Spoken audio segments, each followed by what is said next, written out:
anything you want, tell your subconscious mind you already have it. The stronger the emotion you feel, the more impact it's going to have in your subconscious. You have to do this, people. This is a very, very, very important part of manifesting is the subconscious mind. Thank you all. Lesson 7, frequency, vibration, and the law of attraction. This is so important. All of these lessons are important. So get your notepads out, take down some notes because this one is a major one. So, like we said before, everything is vibration. Everything is a vibration. Everything is a frequency. Everything is made out of light. Light is vibrating at a certain frequency. And within the realms of energy, the way how it works is that you attract what you put out. So you are what you eat. You are what you think. Whatever you put out is what you are going to get back. So it's like praying.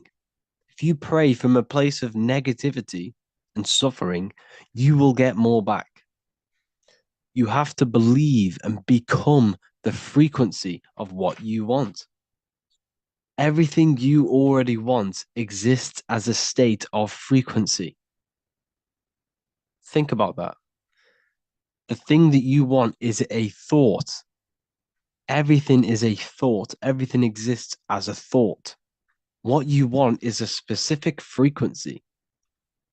And you can experience that frequency before you even have it, before you even achieve it. You can become one with that frequency, with your mind and emotions. And this is the power of your mind. The power of your mind is that it can tune itself to anything, anything. So you can tap into the frequency mentally and emotionally before you have something. And this is how you become the frequency and attract it to you. Like I said, whatever energy you put out, you get back. So if you become that frequency, you're going to influence magnetic fields, which is magic, mag. You're influencing magnetic fields, which is magic, through frequency, through thoughts and emotion. Your present results are a reflection of your vibration. You only attract what you are. Everyone in your external world is a result of your vibration, and your vibration is a result of your thoughts and emotions. The people around you are on a similar vibrational wavelength as you. So if you meet someone, for example, you walk down the street and you meet someone, and you're two complete opposite people, you're not going to resonate with that person. Why? Because his mindset and your mind are resonating on two different frequencies, so opposite that you cannot clash together. You can't come together. You might not hate that person. His ideology, his thoughts, his beliefs, his loves and things he does, things he likes is all a frequency in his mind, and your mind is the complete opposite. Therefore, you will not become one with that person. The people around you have similar interests, similar likes, similar things to you, and that is a frequency in the realm of your mind. Everything began in the mind. It mirrors reality. I've told you this many times. So if you look at this room, everything you see in this room did not just appear there physically. It began in someone's mind. Someone thought of the lampshade. Someone thought of this design. Someone thought of this design of the sofa. And then someone thought to place it there. So everything is a result of mind. Mind is the first cause of everything. You're going to hear this a lot in this course because it's so true. Your life is a result of your mind. Your mind is your biggest tool. It's an infinite, limitless tool that you can use to manifest anything you want in your life. All you have to do is fill your mind with what you want. Tunnel vision. You have to fill your mind with what you desire and what you want, and it will come true. if you think and feel, if you believe it, if you fill your mind with belief and just that one thing, it will come true. It has to, because your life is a result of your thoughts. So everything you see in this room is all a manifestation of someone's invisible mind. Out of darkness comes the light. Your mind's the darkness, the physical realm's the light. You manifest things out of the darkness into the light. You see? So everything is a state of vibration, and we can tap into these vibrations through the mind. You control your mind, you control your reality. And this is all to do with vibration, the law of attraction. Because when you become frequencies, you attract that frequency back. This is how it all works. If you become a certain emotion, you're going to attract certain people around you that are on that vibration. Okay. Your mind is like a radio. You tune into different frequencies. Okay. You attract what you come one with. Whatever you become one with, that is what you attract. That is what you become. So it's important to keep your mind on high frequencies, to keep your emotions on high frequencies, on elevated states of emotion, elevated people, elevated thoughts. Because whatever you think and whatever you feel, you're becoming that vibration. And that is what will come to you. Hello and welcome. Today we're going to be talking about dopamine and how dopamine is ruining your life and what it is and how it's triggered.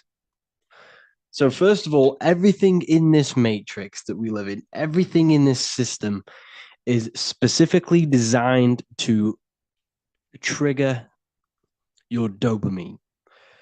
Now, the people who are running this matrix understand the human body, they understand the mind, they understand how your body functions on the deepest levels.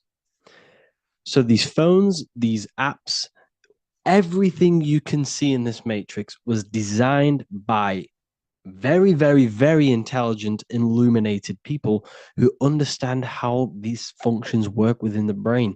And they are using this against you, okay, to keep you a slave to the system. So what you must understand that there are three major glands in the brain. You have the thalamus, the pineal, and the pituitary gland. The pineal represents the masculine, the pituitary represents the female, the sun and the moon. Now, the pineal gland is an organ situated inside of the brain that secretes melatonin, serotonin, and dimethyltryptamine. So essentially, the hypothalamus, or the thalamus, is what releases dopamine. Okay, so dopamine is produced in the brain, and it is basically the body's reward system. And the matrix, or everything you see around you, is designed to trigger and overstimulate your dopamine and trigger your body's reward system. Okay. So dopamine triggers the brain's reward system. So starting with your phone is the biggest dopamine hitter ever. And it is basically the enslavement of your mind. You see, your phone is a digital footprint of your mind. That's why it's called an iPhone. The I is the inner I within you, your consciousness, your mind. And that mind of yours is now being digitally tracked. Of every thought you think, you're manifesting into that phone. Okay. And it's tracking your mind. And this is how AI has been created. They did not create AI. AI is an artificial intelligence created by us because we have fed our minds into these digital phones, which has recorded how our minds work, which has then they have put together to create algorithms to create an artificial consciousness, which is AI. Anyways, that's another video that we can go into. Your phone is a destroying you. It's actually destroying your mental health. So you have notifications all of the apps, all of the notifications, all there's so much going on. There's so many bright colors on the screen. The brightness is very high. There's blue light coming off it. You have thousands of different apps, thousands of different notifications coming through.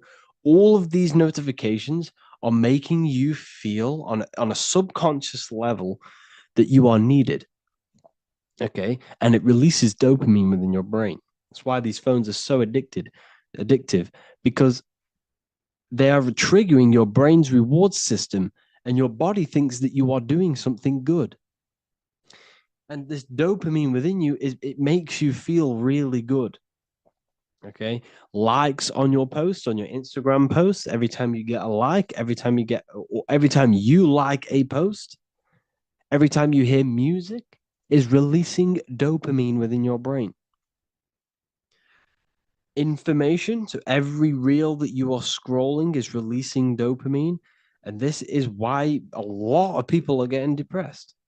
It's because their dopamine is so high that when they get off their phone, they can't enjoy their life because their phone is giving them rewards of doing nothing, of sitting there on your phone, is giving your brain rewards, and it's tricking your body and mind that you are doing something good. Okay. Talking, talking about your dreams. So let's say you want to become a millionaire, and I go to my friends and go and tell them all, oh, I'm going to do this, I'm going to do that, I'm doing this and I'm doing that to become a millionaire.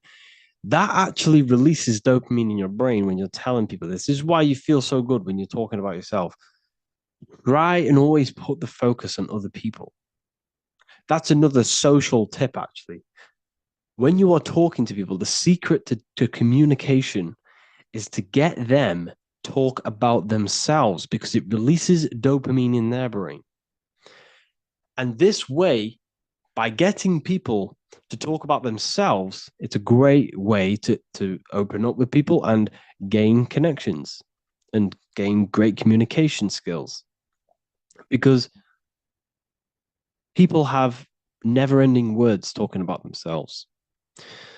So never talk about your dreams to people, never talk about what you're going to do or what you want to do, because this will release dopamine in your brain telling you that you have already achieved this goal when you haven't even got it. So what it's actually doing, it's tricking your brain thinking that you've already got the dream, the £1,000,000, and you're less likely to go and get it after that because your brain already thinks it's got it. And your subconscious mind takes every word you think, every word you say, literally. It takes everything you say like as truth. Okay. It's very important so that you don't, talk about your dreams to people. Sugar is a drug. Did you know if sugar uh, was illegal, it'd be a class A drug. It would be a class A drug. It's so addictive. It activates the brain's reward system, dopamine. That's why it's so addictive. Because every time you eat this poison, it is fruit sugar is not poison. That's very good. It has fructose, and your body runs off the energy of fructose. However, this sugar, this artificial sugar, is destroying you because it's making you feel like you're doing something good. And that's why it feels so amazing. That's why it's so addictive. That's why sweets and chocolate are so addictive, because there's so much sugar in this stuff. It's activating the brain's reward system, making you become addicted. Masturbation is the worst one ever. So look at the matrix from my point of view now. You have sugar in every piece of food. You have free websites for porn to see any woman or male that you want to see. You could see the most, stunning girl on there at the click of your fingers. You can get that for free. Okay. So when something is free, you are the product. You have to understand that you are the product. What are they gaining out of you if they are giving something for free? First of all, they're gaining your information, your IP address and stuff like that. And they're getting you weak because releasing dopamine, orgasms are the best feeling a human can feel, or any living being can feel. An orgasm is the best feel. There's nothing that can top an orgasm unless you're taking synthetic drugs like heroin or something like that. But orgasms are the best natural way to get the most amount of dopamine in your brain, in your body. That's why it feels so good when you orgasm. So if you are doing this on a daily basis, it releases so much dopamine in your brain, like, and I mean like so much. You you what? How can you enjoy little things in life? This is why a lot of people are so careless because they're scrolling their minds away silly on their phone, which is releasing dopamine. Then they go and eat some sugar, which is more dopamine. Then at night time, they're logging onto porn and getting a load of more dopamine. You see, everything is triggering the brain reward system in this matrix, and it's keeping you lazy. It keeps you lazy when your bodies feel like it's doing something good, but the eating and masturbation, it's destroying your motivation. You can't function in a world. You can't do it. Okay. How can you enjoy life and little things? Like I don't know an example. For example, just in nature. If you're walking through a woods, how are you going to enjoy that when at the tip of your fingers you're going to go home and destroy yourself silly on these dirty websites, getting the most amount of dopamine ever. This is why it's so sacred. Sacred. We should not be releasing. You should never be releasing unless you're creating a baby, and that is that simple. And to anyone who says that is unhealthy, they are wrong. You should not release. That fluid inside of you can create a whole other human being. Think of how powerful that is. That little fluid of that inside of you can has it carries every single mineral, every single vitamin to create a whole new human being. And you are just going to go waste it. And that's why it feels so good when you get rid of it. But it's actually killing a part of you every time you get rid of it. Because when that fluid is inside of you, instead of wasting it outside of you, that sacred body's fluid is actually vitalizing all of your cells and nourishing your body. Okay. So you have to get into retention. It's the best way you can gain power and gain confidence and gain your life spark again. Because it's killing you, people. It's killing you, people. Everything, like I said, everything in this matrix is designed for dopamine. It's all triggering the brain's reward system, so it keeps you lazy and on your ass scrolling on your phone. So we'd have to do dopamine detoxes, a phone detox, caffeine detox. Caffeine releases dopamine in the brain. Another one, everyone drinks caffeine. So they wake up, they drink caffeine, dopamine. Then they have sugar in there, which is more dopamine. Then they scroll on their phone, which is more dopamine. They watch the TV, it's more dopamine. Everything's dopamine. And I mean everything in this matrix. You can't enjoy the little things. Okay. Exercise. And so instead of doing these things, instead of having all this dopamine, you need to go on a detox. Okay. You want to exercise. This is natural dopamine. You want to activate the brain's reward system when you have earned it by running or not eating all day, then eating at the end of the day. This is natural dopamine. If you're eating all day, then you have no drive, you have no motivation. This is why I keep myself hungry whilst I work through the day, because it gives me that drive. Okay. Meditate, drink natural water. Goal setting. This is the most important. It gives you drive. It helps you gain focus. It gives you that straight path when you are getting rid of this dopamine. So I advise every single one of you, turn off your phone, turn off TVs, anything that gives you pleasure. And I mean anything, food, like your phone, TV, notifications. What else have we got? Gaming. Get rid of it all. Music. Music is another one that gives you dopamine. Talking about your goals. Get rid of all of this. Do a dopamine detox. This will definitely help you in your life, help you gain mental clarity. It will give you a perspective that you've probably never seen before, and yourself that you've probably never seen before. And it's another way to grow and elevate your mind and grow in life. Hello, people. Today we're going to be talking about the secrets of the human heart. Everything they told you about the heart is a complete lie. There are secrets behind it, and you're going to find out why. And it's very important that you understand that the heart is not a pump. It's not a pump. They lied about this. The lungs is a pump. The lungs is what pumps the blood around the body. It's the oxygen. Oxygen is reacting on the blood. Now, what do you use to use a pump? You use air to pump things up. That's what your lungs are. They use air, oxygen. Now, oxygen carries magnetism. If you pour liquid oxygen between two magnetic magnets, you find an attraction, as you can see here. So this attraction proves that there is magnetic principles within oxygen, liquid oxygen. So when we breathe, we are essentially breathing in magnetism. Magnetism is the force driving this world. So your heart is a chestahedron. It's a seven-sided shape in geometry, and each side is pretty much equal. It's a chestahedron. Look at the word chestahedron, chest, where your heart is. And it looks very, very similar. So this is the sacred geometry of the heart. And when a chestahedron is placed in an angle, when it's placed in a box, a cube, it sits at an angle of 36 degrees off center. This is the same angle which the heart sits within the chest. That's why it's called a chestahedron, because that's what the heart is. It's a chestahedron. And when you place a chestahedron into water, it causes a spiral. It causes a vortex motion, because your heart is essentially a vortex generator. So the heart is not a pump, it is a valve. This is where blood goes into.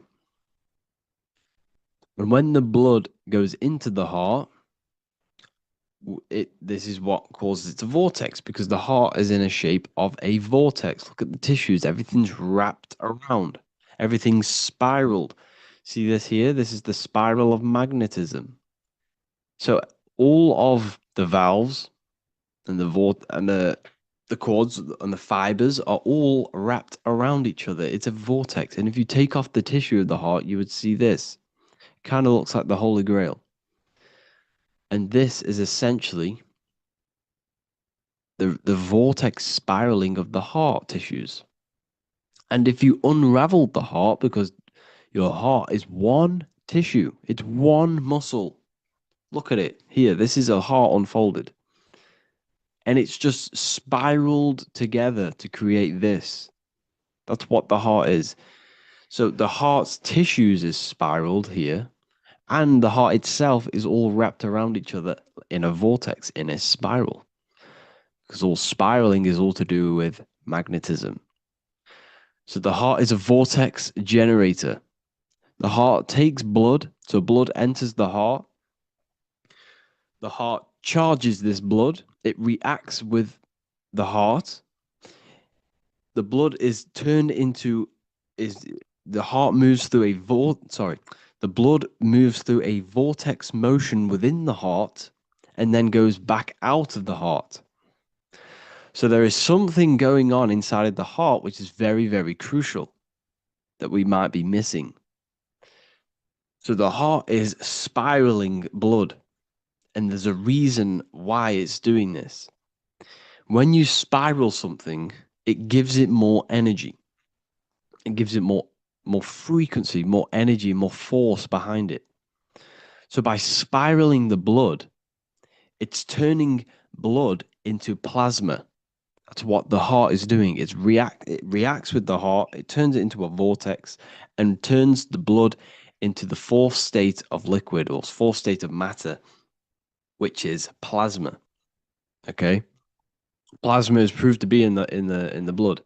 Plasma is a part of the blood that carries platelets and red blood cells and white blood cells around the body. Plasma makes up approximately 55% of the blood. So plasma is a state of matter, which they'll never tell you about because they try and hide plasma as much as possible. It's ionized gas. And that's what's going on in the heart. The heart is a vortex energy generator for the blood. And the blood and the body is being fed by plasma energy, the fourth state of matter. And if you go and read the Emerald tablets will tell you this exact same thing. Emerald tablets of Thoth. They're supposedly thousands of years old, but or it was supposedly written by Doriel, who was an occultist. Apparently, he translated them. Either way, he was an occultist. So it's either written by an occultist or it's actually 100,000 years old. In the physical are these channels, the blood which moves through the vortical motion, reacting on the heart to continue its beating. So, what is that telling you? The blood moves in vortical motion, it's a vortex. Reacting on the heart. What's it reacting with? There's something in the heart that turns blood into plasma. It reacts with the blood, reacts with the heart. Then it says magnetism, which moves through the nerves paths, carrier of energy to all the cells and tissues. So your body's being fed by magnetism, people. They'll never ever teach you this in school. That your whole body is running off magnetism and plasma. You're literally you are an energy being. When you understand this, you are made of energy. You're running off spiritual etheric energy that you cannot see. They just teach you in school that you're running off blood and oxygen. It's way deeper than this. We're being run by magnetism. Magnetism is the driving force of all creation. Magnetism, which moves through the nerve paths and carrier of energies to the cells and tissues. Akasa, which flows through the channels, subtle yet physical, completing the channels. Personally, I think Akasa is plasma. Okay, plasma is Akasa. Completing the channels. Each one of the three attuned with each other, each affecting the life of the body. So all of these three things, okay, the heart, magnetism, and Akasa they're all working together to create the body, to create the life. Form they the skeletal framework through which the subtle ether flows. So it's telling you ether is real. Ether is the substance that connects the physical and the astral. It's your etheric body is where your chakras are. So your chakras are your etheric energy body. And these energies, these seven energies, is what gives life to the physical form. They feed energy into the physical form. So the ether, subtle yet physical, is charging the body through the skeletal framework. So it's telling you this, and even the word heart has ether within it if you just rearranged A and the E. Put the H on the beginning of, put the H on the end of heart and you get earth. Because what the heart is actually doing, it's taking the energy of the electromagnetic field around us, which is everywhere, that everything is filled with magnetism and electromagnetism. The Earth is a giant electromagnetic torus field, and all of this energy from the center is feeding directly into your heart. Because the center of this Earth is the heart of the Earth. The center of you is your heart. And the center of the aurora borealis, whatever you want to call it, this energy that's emitted from the center of this Earth is feeding directly into you, and your heart is transmuting this energy from the earth to react with your blood, and your blood is then feeding your physical body through plasma. That's what's going on. You yourself and your heart is directly connected to the earth. That's why your heart rearranged its earth. You're directly connected to the cosmos. Everything they do to poison you and give you all this stuff is to keep you disconnected from the universe. You yourself are the universe. Your body is directly in correlation electromagnetically with the earth. So the heart is the balance. That's how you connect with things, through the heart. Okay. Here you see Jesus with the Sacred Heart, always pointing at the heart. Matthew 6:21. For where your treasure is, there your heart will be also. What's that telling you? What's your treasure, your goal, what you're doing in life? There your heart will be also, because your heart is a guide through this lifetime. Your heart has an intelligence. Every single organ in your body has consciousness, and you think with it. You can think with these different organs. You can think with the brain. You can think with the heart. You can think with, the reproductive area. That's why, you know, everyone always says you're thinking with your penis. For if you're a man, you know about this. People say that.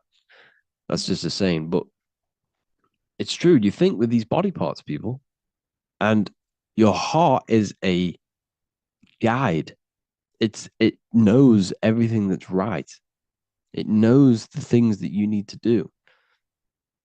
So that's why your heart is called a chest, because your treasure chest is in the chest. Sorry, your treasure is in the chest.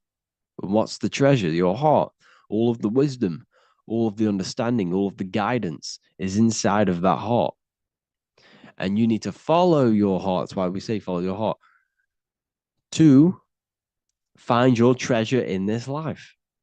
Find your purpose. That's what your treasure is, your purpose in this life. So the heart is also producing your electromagnetic field around your body. And the heart is all to do with emotion. So thought happens in the mind, which is not the brain. Then the thought in the mind produces brain activity, electrical signals, and then these electrical signals are sent to the heart, which produces an emotion. So essentially, the brain and the heart are directly connected. You need to sync them. You need to sync the brain and the heart. Why? Because you need to be thinking with emotion behind it. If you think with lack of the heart thinking, also, if you think without the heart, you are only thinking for yourself and not for the empathy of others. You have to think before you take action of the emotion of others, and have thought of people's feelings behind. So you must sync the heart and the brain. The actions you must take must be in line with your heart. Your heart tells you everything. Before you do something, you can feel whether it's right or wrong. You can feel it deep down within you. When you quiet in your mind, you can feel it. Where if you know when you're doing something wrong, especially when you're a child, because this, as you get older and you constantly do negative things, then yes, you can block out the heart completely. But deep down within people, they know what they're doing and they know whether it's right or wrong. You feel horrible when you do something bad. You feel it inside of you. And Manly P. Hall said, every time you go against the heart, you are destroying your electromagnetic field. It kills the magnetism of your body every time you go against it. Obviously, I don't know if this is true, but I agree with this. Manly P. Hall was an enlightened individual who understand the anatomy of the body, understand all of the occult things. And essentially, every time you go against your heart, you are killing the magnetism of your body, your cells, and everything about you, because your whole body is magnetic. You have magnetic attraction all over you. So there's a saying, well, obviously in Christianity, what happens in heaven happens on earth. Well, what happens in the brain happens in your heart. Heaven is the head, earth is the heart. Every thought you think produces an emotion in the heart. Every single thought triggers an emotion. You know, when people say they got a broken heart, because all of that emotion is in the heart. Not in the heart, but in the invisible intelligence behind the heart. You must understand there's a consciousness, an invisible spiritual consciousness behind every physical thing. So your brain is dual, your heart is single. Your brain consists of two hemispheres. So when it comes to decision making in the brain, There can be confusion between the left and right hemispheres. This is when people are confused. But the heart is a singular organ. And if you go onto Google and type in brain cells found in the heart, there are 40,000 neuron cells in the heart, the exact same cells which are found in the brain, in the cranial brain. This means that your heart is essentially a brain for your emotions, what it is.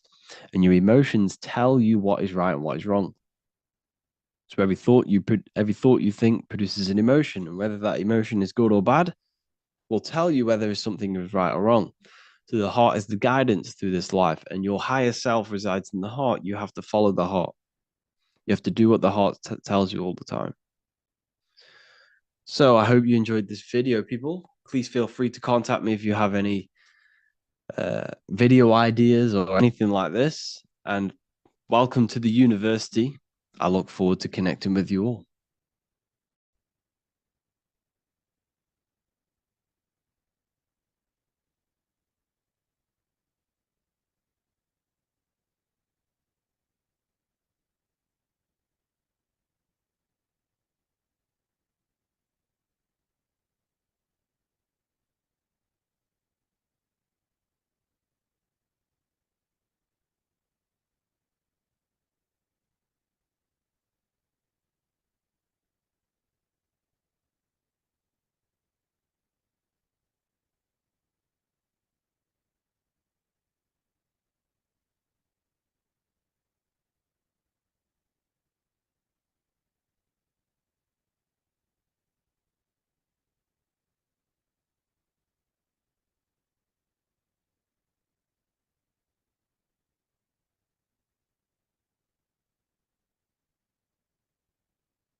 Witchcraft and magic. So today we're going to be talking about this and discussing a few things on how magic works, what it is, and how it's not what you truly think it is. So all of these films they showed you in the past, like Harry Potter and all of these other things, they are to fantasize this thing, to cover it up, to make it look like a myth.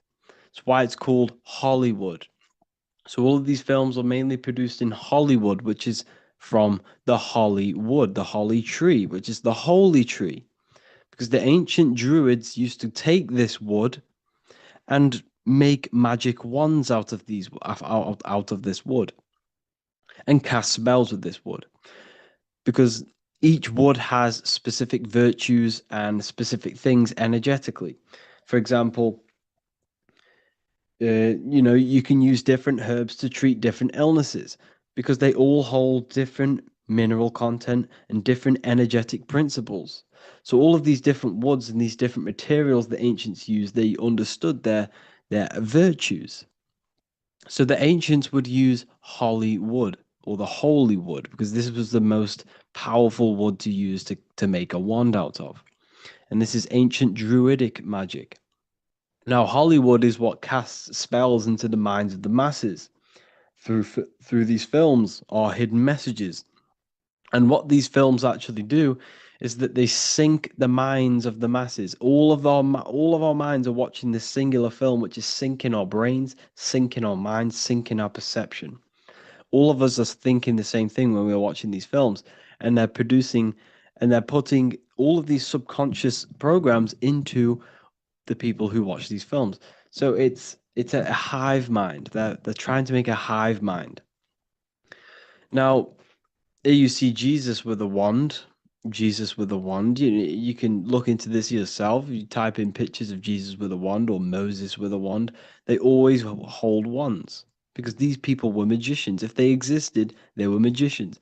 The ancients were obsessed with these magical arts, these energy arts, and using energy to manipulate it for gain. So when holding a wand, what you're actually doing is you're using the body's energy because your body is emitting countless amounts of energy. You are a light energetic being, and you have these meridians in your body which electrical energy flows through these meridian lines. This is why we wear certain copper bracelets. If you look back at the ancients, they were kitted out in silver, copper, gold. They always wore these electrically conducting materials as well with crystals. Crystals were used to enhance different body parts. If you wanted, you wanted to hear better, you'd place a crystal and a metal in the piercing of your ear. This is why they used this, because they understood the principles of these things. Because everything you see physically has an energetic body behind it, which enhances things. High frequency, high energy is what enhances things. So by wearing these materials, on your fingers, on your wrists, you're enhancing the flow of electrical energy throughout the body. You can do this if you want to heal your body. Let's say you got arthritis in your wrist and you wear a copper bracelet. This will help bring energy. It will help raise the frequency of this specific area of the body, which will, you know, help heal this area of the body quicker. It's all about energy because energy becomes before matter. Matter is a result of energy. So therefore, when you raise the frequency of things and give it high energy, it affects matter. So this is why the ancients, were obsessed with crystals, and all of this falls under magic because it's using natural things, using natural resources for energetic properties and principles. And it also amplifies your electromagnetic aura. You see, when you raise your frequency, people, when you raise your frequency, your brain is producing a higher frequency. It can work on a higher capacity. Therefore, you can process more information. It works more efficiently. You become enlightened. And when you're raising your frequency and your electromagnetic field is high energy, it's very healing. It heals your body. It heals other people around you. This is why, some people can walk in a room and everyone stares at him because his field is so powerful, so high frequency. And this field is highly influenced by the internal state of an individual. If your mind is in a negative space, then this will reflect in your spirit, which is your electromagnetic energy. So emotions are magnetic. You are magnetic. You attract whatever you feel like, whatever your mental space is. So it's important to master the mind and master the emotions for this reason, because this is when you become a walking magnet, a walking light being. Now, Happy Birthday is a form of a magic spell. It's a spell to make you age quicker. Now, if you've watched the subconscious mind, the manifestation mastery, if you're in the university, you've probably watched it, and you know about the subconscious mind, then this is where it kind of gets a bit crazy because a lot of magic is all to do with the subconscious mind and how it reprograms and creates reality. Because essentially everything begins in the subconscious before it actually materializes into a real reality. Now, what you do on your birthday is what are you doing? You're doing magic. you're doing witchcraft because what you do, you turn off the lights, you dim down the lights, you get a candle, you light the candle, and then people chant, your family, your friends, they start chanting happy birthday. And then you make a wish, which is a mental directed thought, and blow out a candle. It's witchcraft. This is all forms of witchcraft. Now, I'm not saying this is evil because witchcraft can be used for good and bad, not just for the bad. People always think that witchcraft is purely bad because they've been indoctrinated by the church. The church has made these things seem evil because they don't want us delving into these powerful ways of manipulating reality, manipulating natural energy. So when you are wishing, that is a form of mental directed energy, which is magic. All of this is magic. You've been doing magic your whole life. Now, when you make the wish, you don't tell anyone, which is another occult virtue. You shouldn't be telling people things that you want to create into manifestation, into a reality, because people can direct negative mental energy towards this and slow this manifestation down because also when you release, right, when you release what you want to do, when you talk about your goals to others, this releases dopamine in your brain, and your brain is now thinking that you've already achieved it just because you've talked about it, which is then keeping you less motivated to actually achieve this goal. So this is why you feel so good when you talk about your goals to people, because it releases dopamine in your brain. But anyways, so what this is doing is, happy birthday. It's making you age quicker. You see, the body follows the mind. The mind is the powerful tool. The mind is Jesus and his 12 disciples, the 12 cranial nerves in your brain. There's always the one around the 12. So the mind controls the body, and every thought you see, your thoughts are present in your body. Your body is a reflection of your thoughts. If you are very unhealthy, this means you have thoughts of eating junk food, and it is now reflecting in your body. You see, you can tell the way by you can kind of get a glimpse of someone's inner world by looking at them because they are a reflection of their own internal state. If someone is very strong, muscular, ripped, you can see this person. You can see this person's mental energy manifested in his muscles. You see the discipline. So your body's a reflection of the mind. Now, the English language is riddled with hidden spells. This is why we say, "How old are you?" Now, when we say, "How old are you?" this is subconsciously, going into your subconscious. You might not consciously think, "Oh, I'm not old," but subconsciously, the subconscious mind picks this up and says, "I am old. I am old," because it manifests anything that you put into it. It takes everything as truth.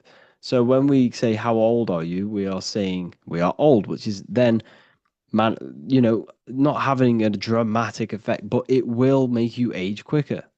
These little things all add up.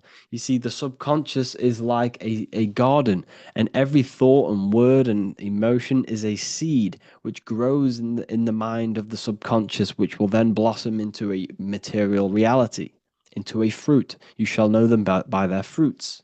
It says that in the Bible.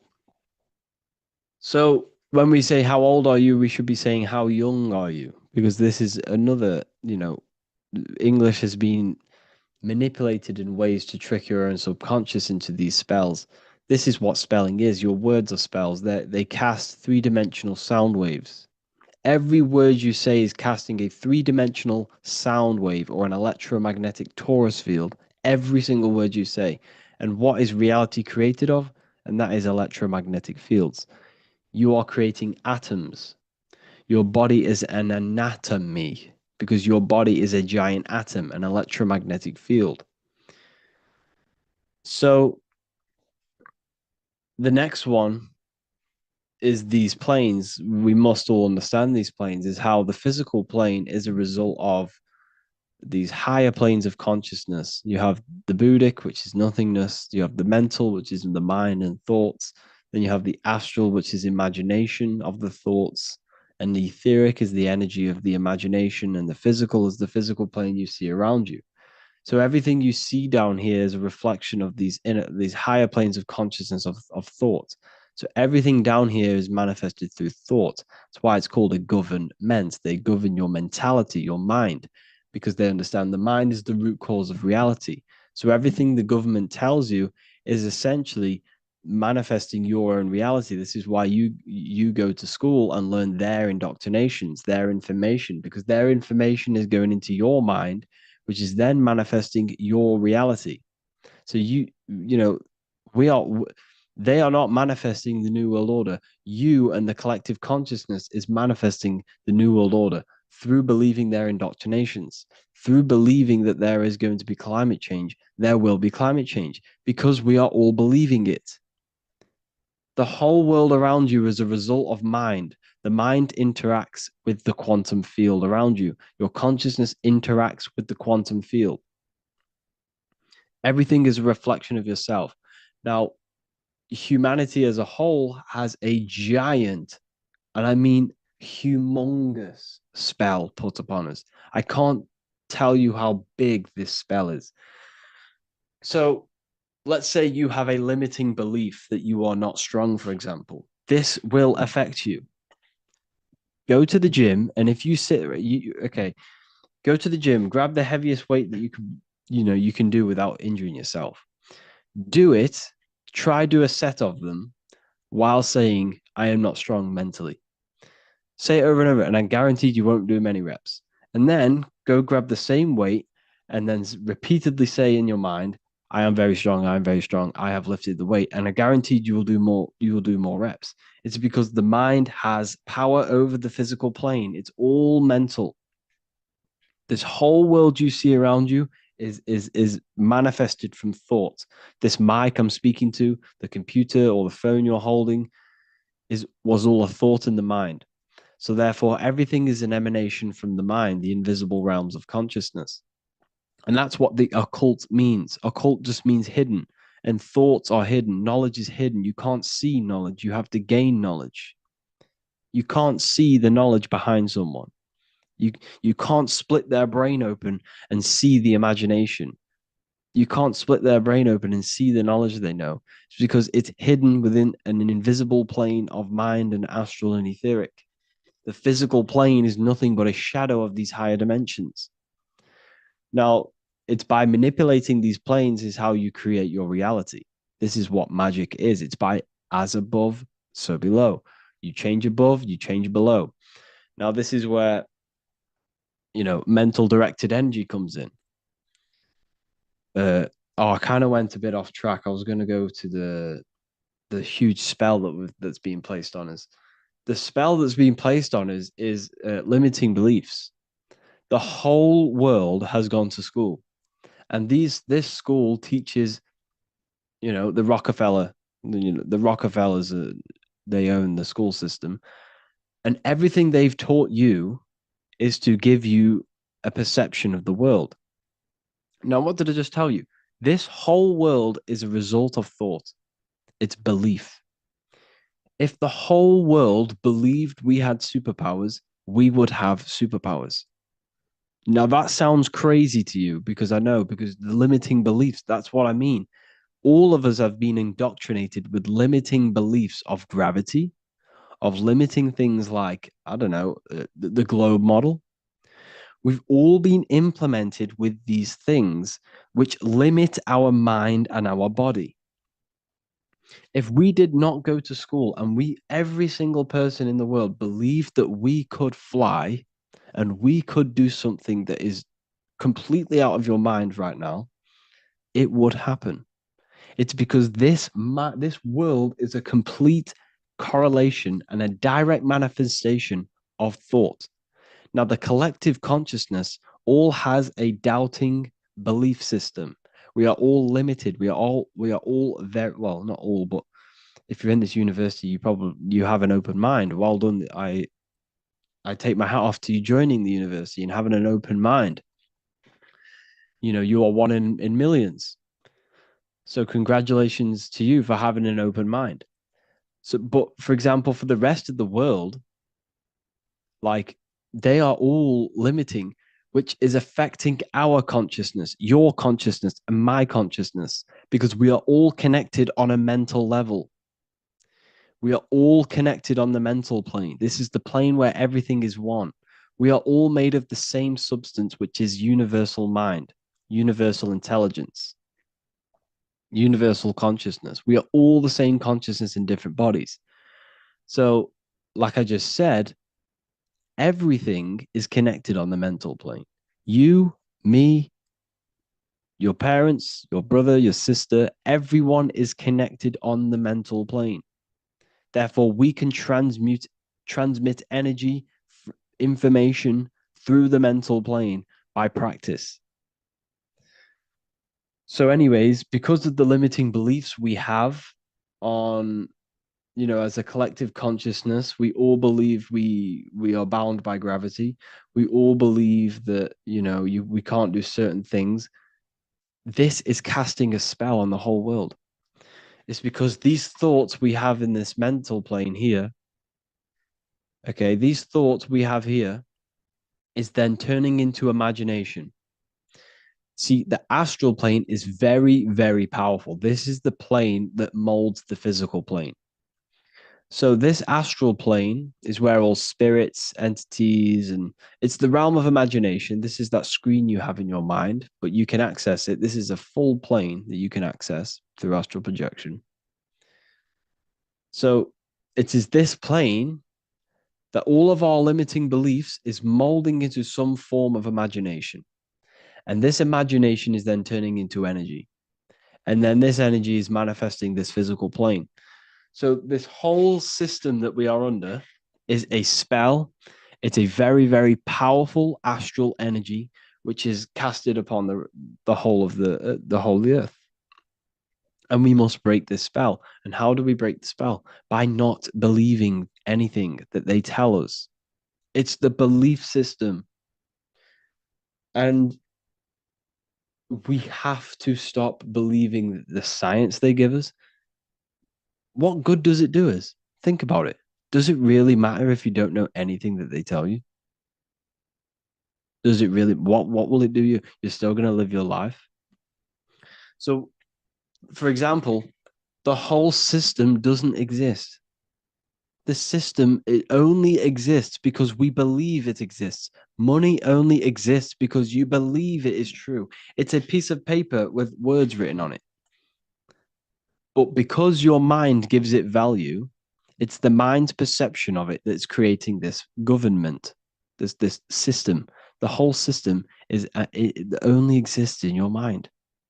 It only exists as a belief, as a program. The matrix is in your mind. There is no matrix if you don't believe it. Now, this is the spell that's being put on us, and it is limiting us. Knocking on wood, when we say knocking on wood, this is witchcraft. This is magic. Everything has a spirit. The phone you're holding, the atoms in that phone has a spirit, has it as a energy. The trees have energy, they have spirits within them.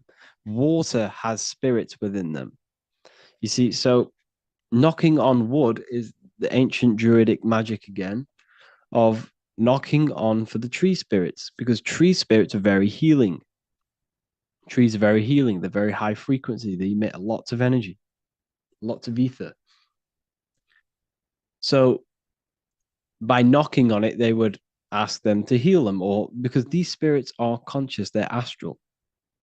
You can't see them, but they exist. Everything has an astral body. You have an astral body. You use it every time you dream. All of us have an astral, etheric. All of us have energy. You can feel it when you walk into a room. You can feel it when someone is very sad. You can feel their energy. You can feel it. And this is what it is. It's transmutation of etheric energy. And this is what knocking on wood is. It's knocking on for the tree spirits. Knock on wood for good luck. Alcohol. This is another deep rabbit hole. That's why we call it a spirit. It's a spirit. It has spirits within them. It's the same with a jinn. That's why we call it a jinn, which is another astral plane deity or entity.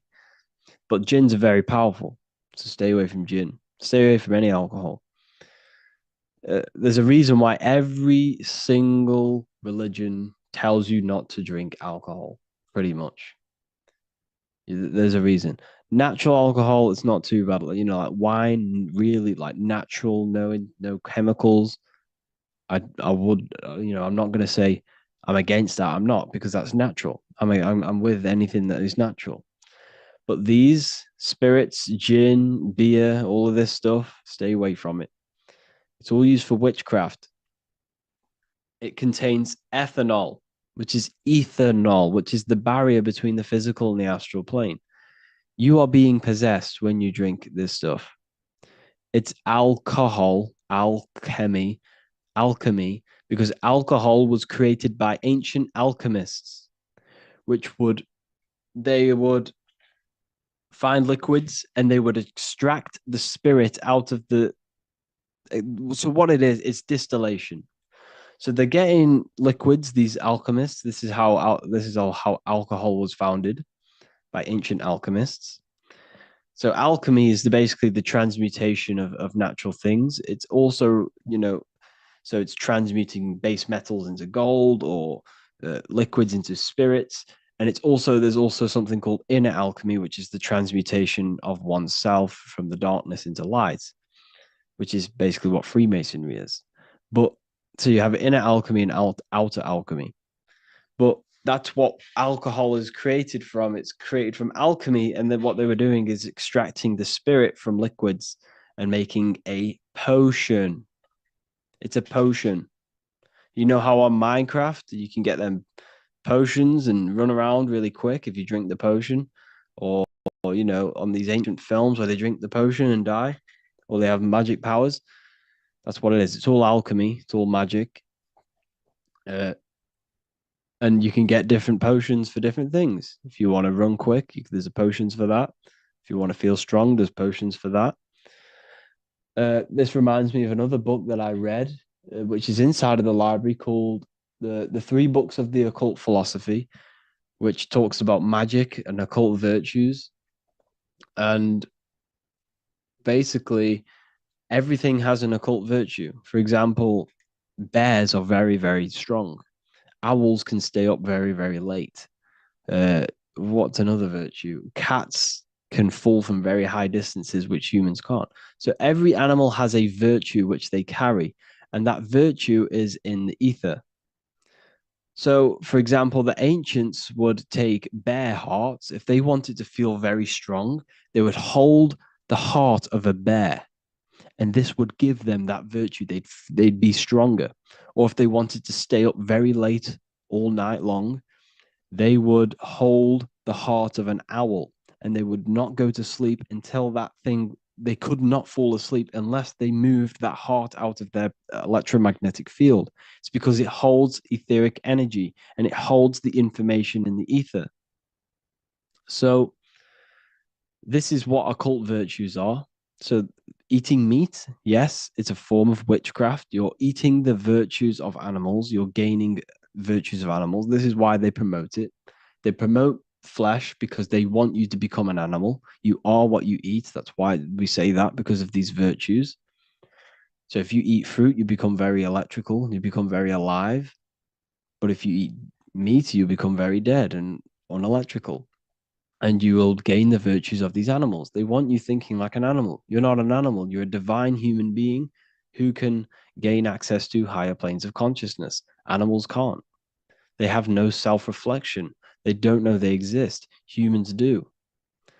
So that's what occult virtues are. So when you're drinking alcohol, the occult virtues of alcohol and these spirits is it's a potion for aggression and you know and sex. That's what alcohol is. That's why when you drink alcohol, you become very aggressive and you desire sex. It's because these spirits that enter you, because how it works is that you're you're weakening your electromagnetic field. Where is it? You're weakening this field. Okay, so when you drink alcohol, it's very, very low vibrational. And you're consuming the ethanol, which is ethanol, which it lowers your frequency. And when your frequency becomes that low, your field becomes very weak, which allows spirits and energies to enter your body and become possessed. And this is why when you drink too much, you will black out because your soul, your mind will leave the body because it becomes that toxic and low vibrational, and you are fully possessed. That's why you do such dark things and weird things when you're drunk because you're not in full control of your body. You're possessed by an entity. So the whole world is running around drinking potions of magic, of ancient alchemy. That's what's going on. That's why the world's so messed up. It's because everyone's drinking potions. Everyone's drinking these potions, which, you know, with the virtues of sex and anger. And look at the world. What's the problem with it? Sex, anger, and religion. That's the main three problems of this world. So there's a pub on every corner. You can get alcohol in every shop. Because this is what spiritually attacks you. It keeps you low vibrational. It keeps us divided and conquered. Keeps us against each other. This is another spell that's been put on us, drinking potions. We're drinking potions. That's what it is. It's insane when you see it like that. You see, like I said at the beginning of this video, witchcraft never disappeared. It never went. It was just veiled in myths and veiled in stories and movies from Hollywood. They made you think it was a fantasy. You've been doing it your whole life. You've been doing witchcraft your whole life. Every one of us has taken part in, if you go to concerts, you'll go into rituals, you go into energy harvesting rituals. If you go and watch The Weekend, he's always doing rituals on the stage. People getting possessed, people dying in the crowd. It's very low vibrational. It's all We're being ran by wizards and warlocks, and we don't even realize it. They've made us think all this stuff is woo woo and pseudoscience. It's not. This stuff is real, and we're doing it. It's that in your face that you can't see it. So alcohol. The word alcohol is alcool in ancient Arabic, which means body eating spirit, and now in Arabic it's algol, which means demon. Algol means demon in Arabic, which means alcohol. It's insane. So we're drinking demons and spirits in the sorry, and a little bit in the astral plane. So your body is becoming a vessel for demons and spirits by drinking these consciousness altering potions. That's what it is. It's a potion that alters your mind and alters your consciousness, lowers your frequency, and allows things to come into you. Now, you can use these planes to your advantage for magic. You can practice these magic rituals.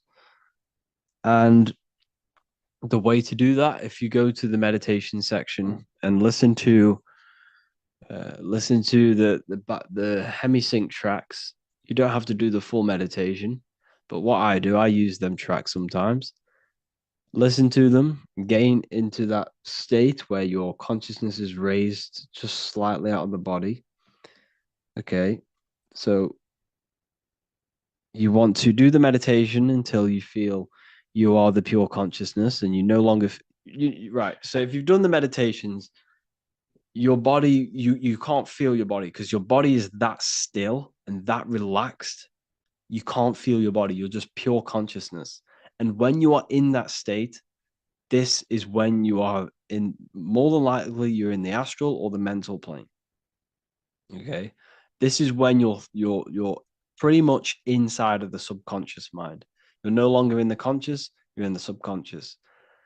And when you're in this state, this is where the power is. This is where you can start to imagine things. Now, this is very, very important that you be very careful about what you want to imagine.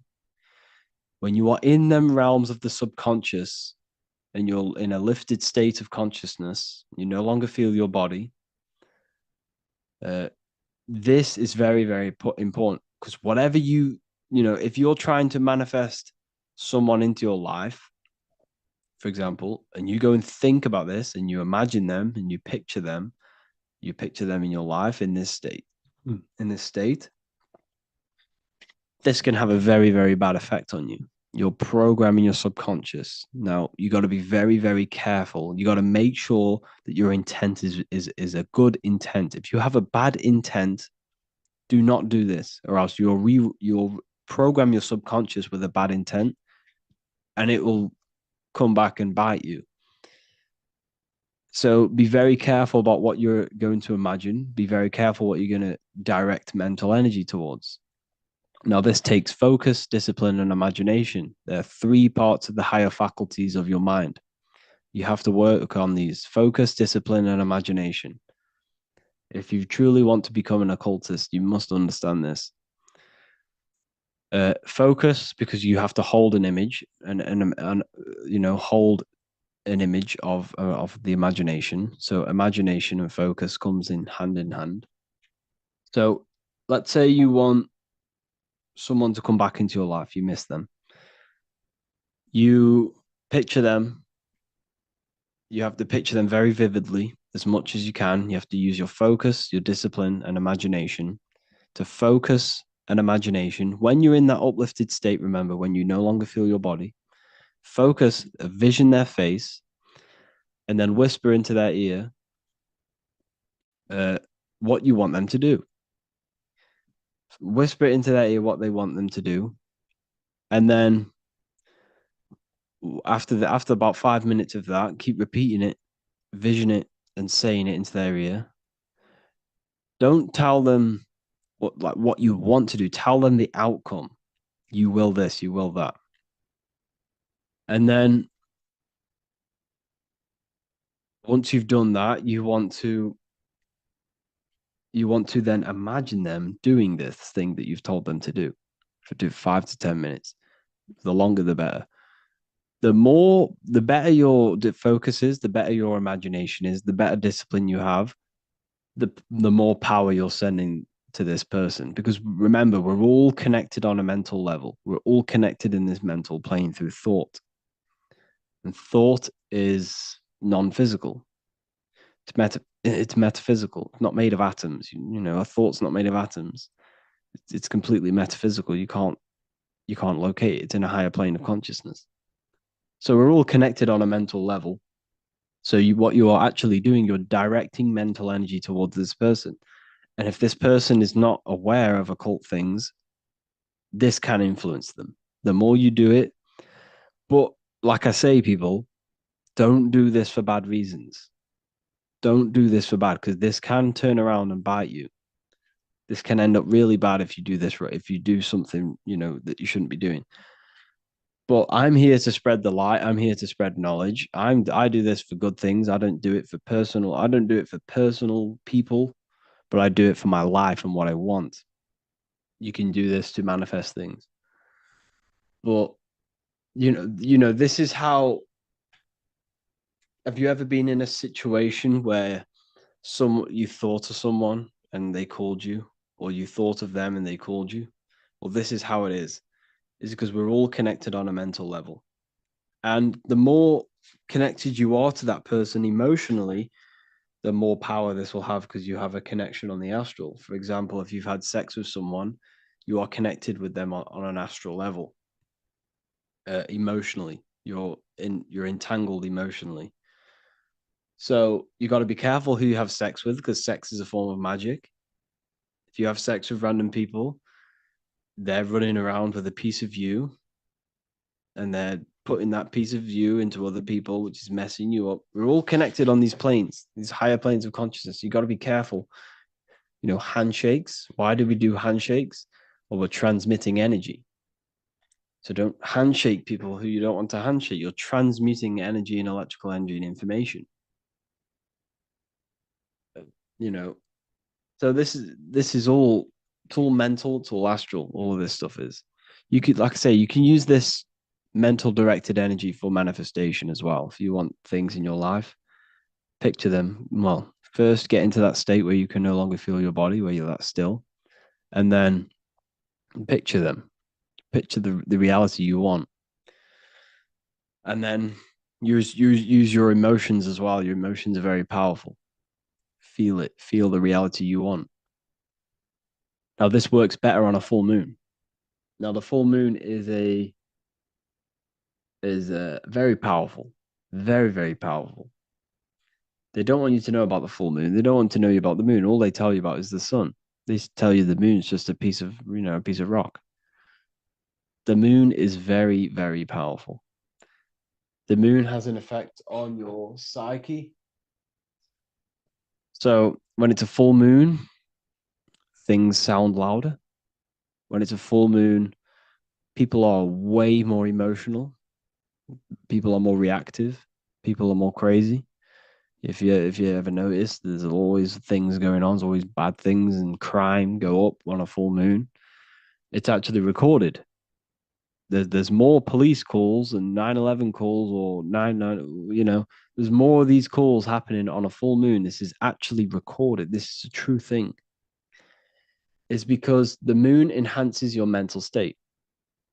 If you are, if you are very an emotional person, an impulsive person, a full moon comes around, you're going to be even more impulsive. Probably going to start pulling your own hair out. It's because it's very powerful. So when you do these, that exercise I just told you of mental directed energy, which is a form of magic, you can do this on a full moon to manifest quicker, to have it more power. That's why you always see witches. You always see these witches on a full moon. It's because it's very, very, very powerful. And witches always with cats. It's because cats transmute negative energy and they can heal you. The Egyptians were obsessed with cats. They had cats around them all the time. And that's why you see cats have 9 lives. Why do cats have 9 lives? Because supposedly there are 9 dimensions and they see all 9 of them. So it's symbolic for them having access to all 9 dimensions. So cats are very powerful. If you have a cat, when they purr, that's very healing. The frequency they produce when they purr, they do that to cleanse your energy. They know you have bad energy. So when they purr, they know you have bad energy and they're trying to heal that for you. So if cats come up to you, they're trying to heal you. Cats are very powerful. This is why witches keep cats, because they're always cleansing them of negative energy. Well, yeah, I think that's pretty much everything for this video, people. I hope you all enjoyed this video. Be very careful about what you plant in your subconscious. Definitely do their meditations. They're very powerful. Very, very powerful. Do them with headphones. You can't do them without headphones. It doesn't work. You will astral project or you will have an altered state of consciousness if you follow the meditations of the gateway process. I've done them multiple times. Very powerful audios. So yeah, hope you all enjoyed this one. Feel free to get in the community, tell me what the next video to make. And there's no one in this, so I can't answer questions. So we're going to be doing live calls I'm going to do them every Saturday morning now. So Saturday morning is probably the best time to do them because people are off work. I've done it on a Friday today, and obviously no one's here because obviously people are at work.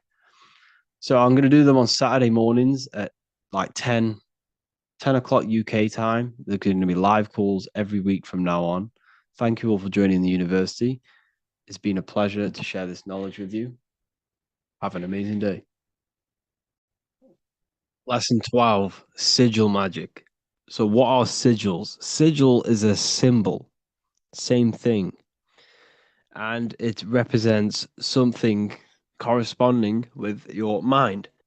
So, for example, without you even seeing the letters, this object, well, this shape corresponds with something within your mind that associates with that shape that you see.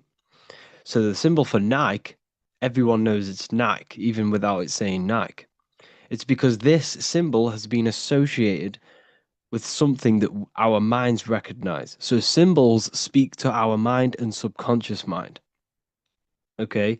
And within us and around us are the other planes: astral, mental, and etheric and physical.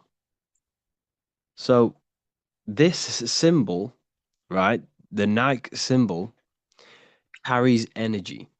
Why does it carry energy? It's because all of the collective minds that have seen this symbol have a collective thought and associations within their minds that associate beliefs with this symbol. So another way to see this symbol is speaking to you energetically and metaphorically to your right hemisphere and your mind. So the collective mind, this is very hard for me to express and teach this because we're talking about something metaphysical within the mind. There's not many words, it's hard to describe. So a symbol carries mental energy. Mental belief, mental awareness is energy. So all of the collective minds have a belief about this symbol. They know what this symbol represents in their minds, and this carries energy. So if you go and wear this symbol, you are associating yourself with the energy. You are carrying that energy. Okay? So that's how symbols are very powerful. They carry energy because when someone sees you with that symbol on, they associate you with their mental belief system on that symbol. So you can create symbols yourself. What you have to do is create a sigil, something simple, easy to remember. Okay? You got to make sure it's very easy to remember because you're going to have to imagine this symbol as well. Create a sigil, like a triangle with whatever in, and give it a mental belief. So every time you see this symbol, or it could be even be a letter, you could even use something so simple. Whenever you see this, it's going to remind you of that belief that you have with that symbol. And what you need to do is create it on a piece of paper or a bay leaf, draw it and give it mental attention. Hover your hand over it and give it a charge. Imagine this symbol glowing and give it the belief, give it the intent. It's all about your intention with the symbol. Okay. And you want to keep this symbol on you at all times. And when you do meditations, when you enter deep states of meditations or manifesting meditations, you can, instead of thinking about the reality you want, you could think about the symbol. This is a very good way to visualize. If you're not very good at visualizing a full reality of yourself in a world somewhere else with whatever you want or whatever you want to manifest, if you can't imagine in detail, this is a good practice. Imagining a symbol and holding your mental energy, your mental awareness and attention on that symbol. And you are associating mental energy with that symbol. And it will become bigger and stronger and stronger. And it will impress your subconscious mind. You want to give this symbol emotional energy as well. And then what you could also do with this symbol or words, you can even use words. I am, I achieved, I have underneath water because water holds memory. Because when you speak to plants, which take in water, if you say love to one plant and hate to the other, the love plant will grow bigger and the hate plant will die off. It's because it's all to do with frequency.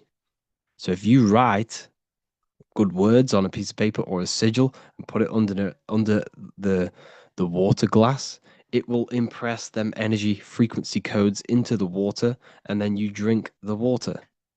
And this is all helping and contributing towards getting you towards that frequency of what you want, giving that energy. It's all about filling your mind with that what you want to manifest. You have to find a way to fill your mind as much as possible with what you have, what you want to have.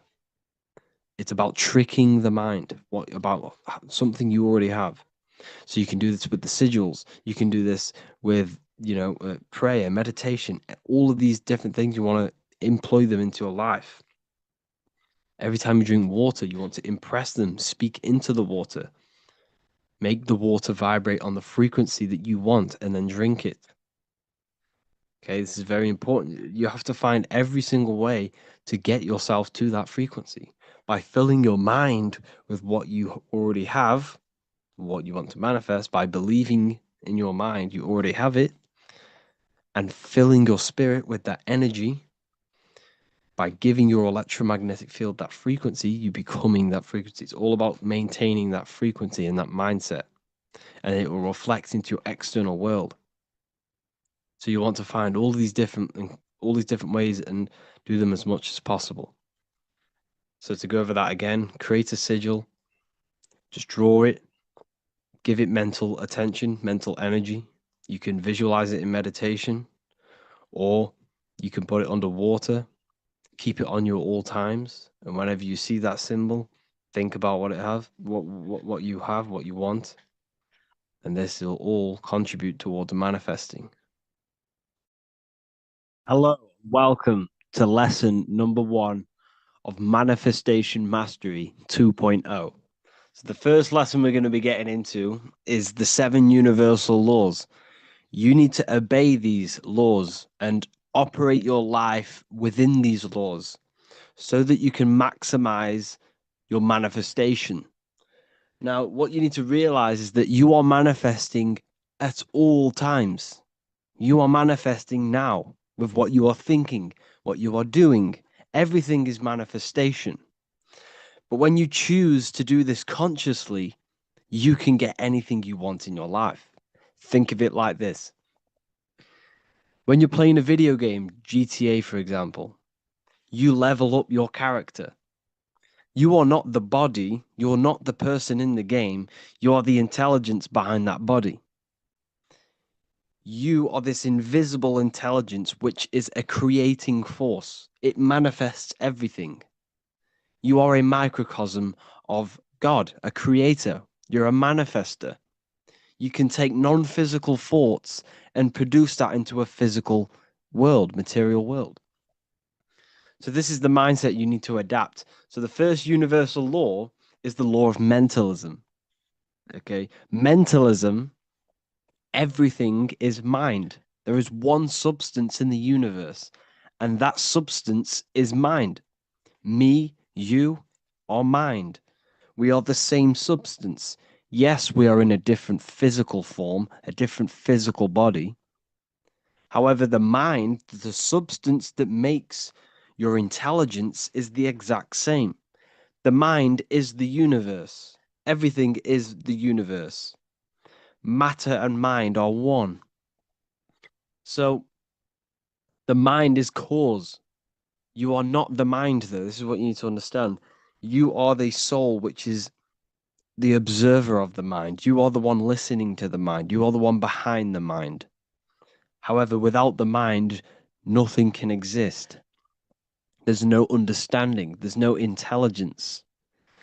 The soul is the consciousness, the observer, the awakeness, the conscious. The mind is the intelligence of your consciousness, your awareness. So mind is cause. Mind is the one substance. Good and bad are the same thing. Now let me break this down. Good and bad are two opposing things, right? But it's the same. They're 2 degrees of the same substance. Now, what do I mean? Hot and cold are different degrees of the same substance, and that substance is mind, perception. Your perception is what is giving it a degree, if is it good or bad, but it's one. Everything is one. Everything is all mind. Mind is the only substance in the universe. Okay? How to apply this principle? Discipline the mind. As we believe in our mind, so it be. We need to control our thoughts. We need to be mentally prepared, but and mentally engaged, but not letting our emotions take over, because we are emotional as well as mental. The mind is the root cause of everything. Before you kick a football, a decision is made within your mind. Before you do anything, it's all in the mind first. The phone you have, the car that you have is all designed. The buildings around you was all an image. It was all an imagination. It was a seed in someone's mind before they manifested it physically. So you need to use your mind properly by disciplining the mind. Disciplining the mind is the most powerful thing you can do in your life. Controlling your thoughts, control where your attention goes, your mental attention. Where attention goes, energy flows. If you're controlling your life, controlling your mind, you're controlling your life, your physical life. Okay? So be aware of where you are, be aware of your mental state and emotional state, and change it. You can change your mind. You are choosing to feel depressed. You are choosing to feel happy. You are choosing to entertain these thoughts within your mind. So the higher faculties of your mind, imagination, work on your imagination. If you can't, if there's no screen in your mind, then you have no imagination. Every single one of you should have a clear screen in your mind where you can pull anything you want into that screen. If I say think of an apple, there should be there should be an apple in your mind somewhere. This is imagination. You see that the mind operates on the highest planes of existence. The mind is not a physical thing. It's the thing controlling this physical form and manipulating this physical external world. Mind is the controlling substance. So imagination, work on your imagination, people. This will do great. This will have a great impact on your manifestation when we get into the exercises. You need imagination. You need it. You can't live without imagination. You can't manifest properly without it. So you can use your imagination, practice it every day, visualize things in your mind. Will. The will allows you to hold one idea on the screen of your mind. So this is where willpower comes in. How long can you hold this imaginational thought? How long can you hold this image on the screen in your mind?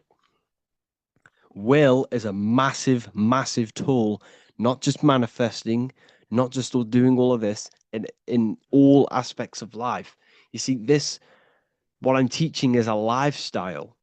This is not just, you can do this overnight. This is a lifestyle. You need to be doing this stuff every day, mentally progressing. When you mentally progress, you spiritually and physically progress. So you change your mind, you change your external world. So work on your willpower, cut the dead food, cut out all of the negativity, and stick and have a strong willpower. And stick to your word. That is your will. Stick to your willpower. And like I say, practice imagination and do it for long periods of time. This will also help your willpower. Intuition. Intuition is the small voice inside your head that speaks your truth.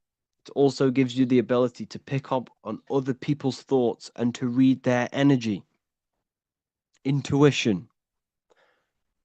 The first the first thing when you walk into a room, you get an intuitive vibe. The vibe is a vibration of the atmosphere.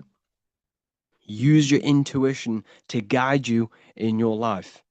Use your intuition to follow that path because that intuition is taking you to the path that you're supposed to be on.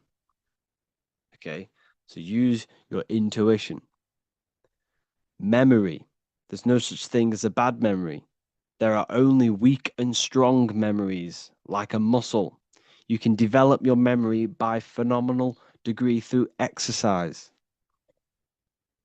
Exercise your memory. Recall things. At the end of the day, go throughout your day backwards.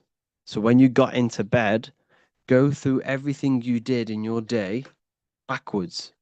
Remember what you did the whole day backwards.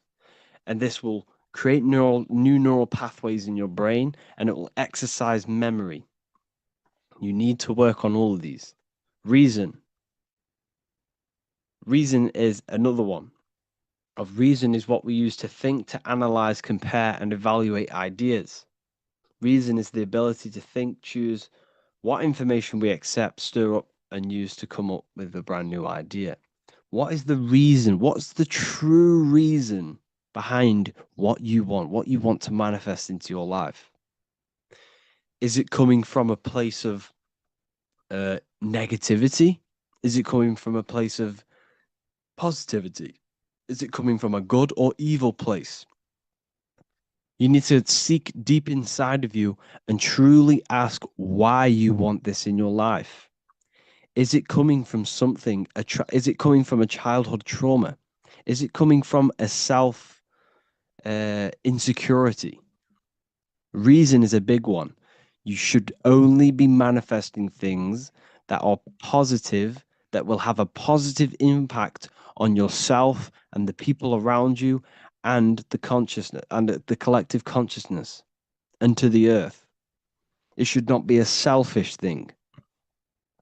Reason is a good one because it's important. It's important because if you go and manifest something that came from negativity, it will only amplify that negative reason inside of you. Let's say you wanted to do something like you wanted to get rich, but it came from a negative place. Okay, it came from a negative place. The reason why you want it was very negative. You wanted to just flex on people and stuff like that, right? That will amplify when you become successful. It will amplify that reason, and you will become pretty much an idiot. So make sure the reason's right. Perception. Your perception is your point of view. It controls what you become aware of in your environment and how you choose to see it. Your perception is your reality. You have to be aware that there are people's perceptions are all going to be different. You shouldn't let that affect your internal world. You need to come from a positive perception and a balanced perception. Everything is neutral, everything is balance. You choose, your mind chooses whether it is positive or negative. So your perception of things is what you need to change. You need to come from a balanced point. Don't let the external world affect your internal world. Your perception should be neutral. Shouldn't be good or bad. It should be neutral at all times, and try and neutralize and balance your perception on things. Your mind is the decider of your perception, a good or bad perception. The next universal law is the law of correspondence. As above, so below, as within, so without. The outer world is a reflection of your inner world. This is so important, people. This is so important. You cannot go through life without knowing this deeply and understanding this. The friends you have, the car you have, the phone you have, all of the things you possess is a direct manifestation of all of the collective thoughts you've thought in the past. Where you are in life is a direct reflection of the thoughts you have thought in the past. You are here right now because of the thoughts that you thought in the past. The car you have, everything you have is a reflection of what you thought and what you've acted on. You have acted on them thoughts and you are here right now because of that. What is inside of you manifests outside of you, not just on a macro scale, on a micro scale. So, like I always talk about how the body is the image of the stars, and we are God made flesh. Everything is us. What is outside of the world is inside of us. We are a microcosm of the macrocosm. But I'm coming from a mental state here. Remember, the first law is mentalism. So you got to keep that in mind in every single one of these laws.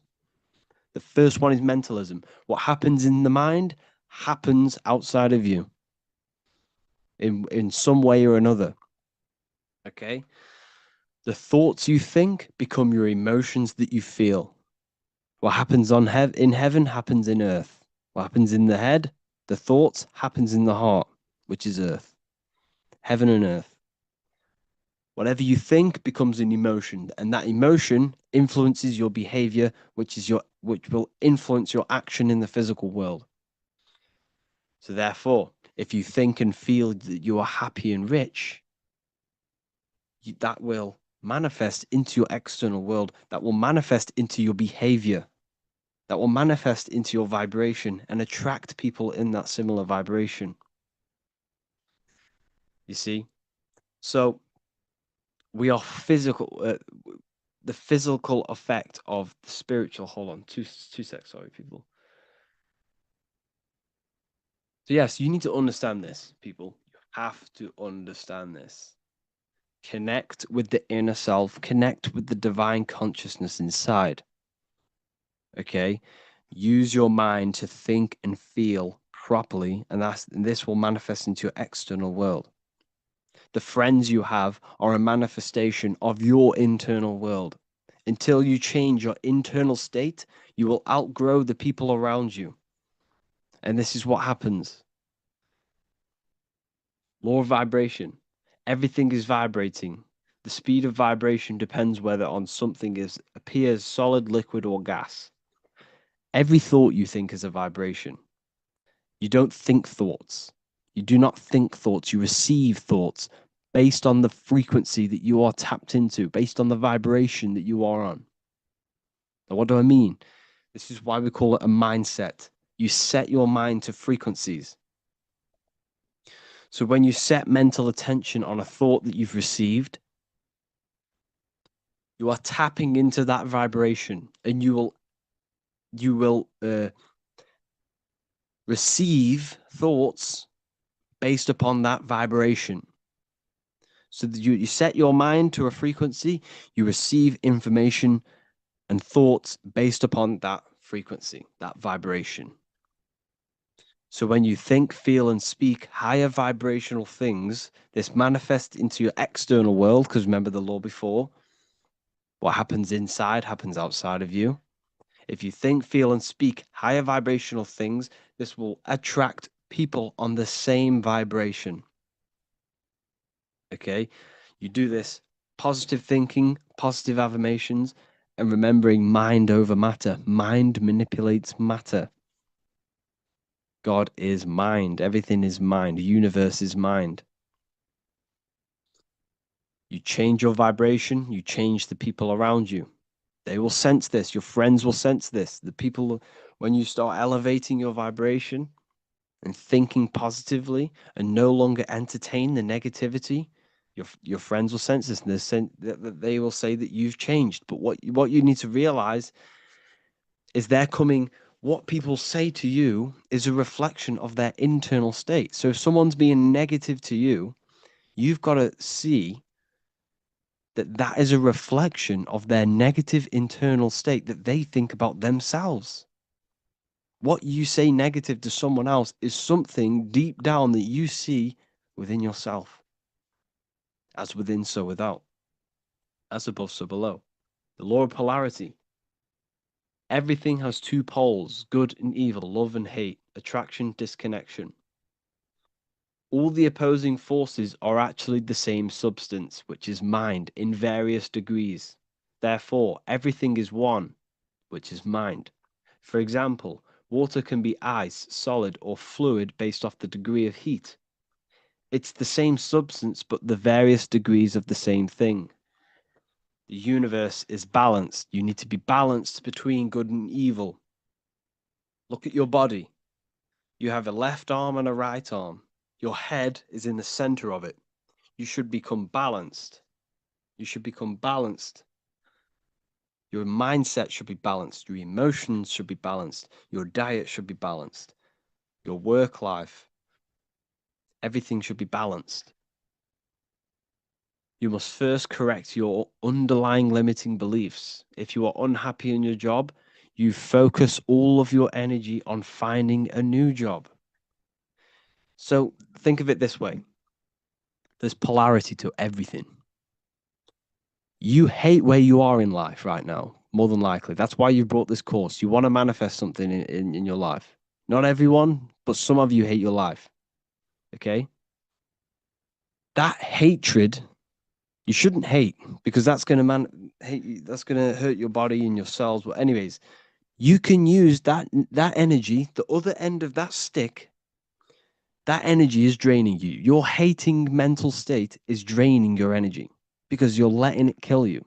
You can use that polarity, that other side of the energy, instead of killing yourself with it and getting yourself down, use that energy to finding something new.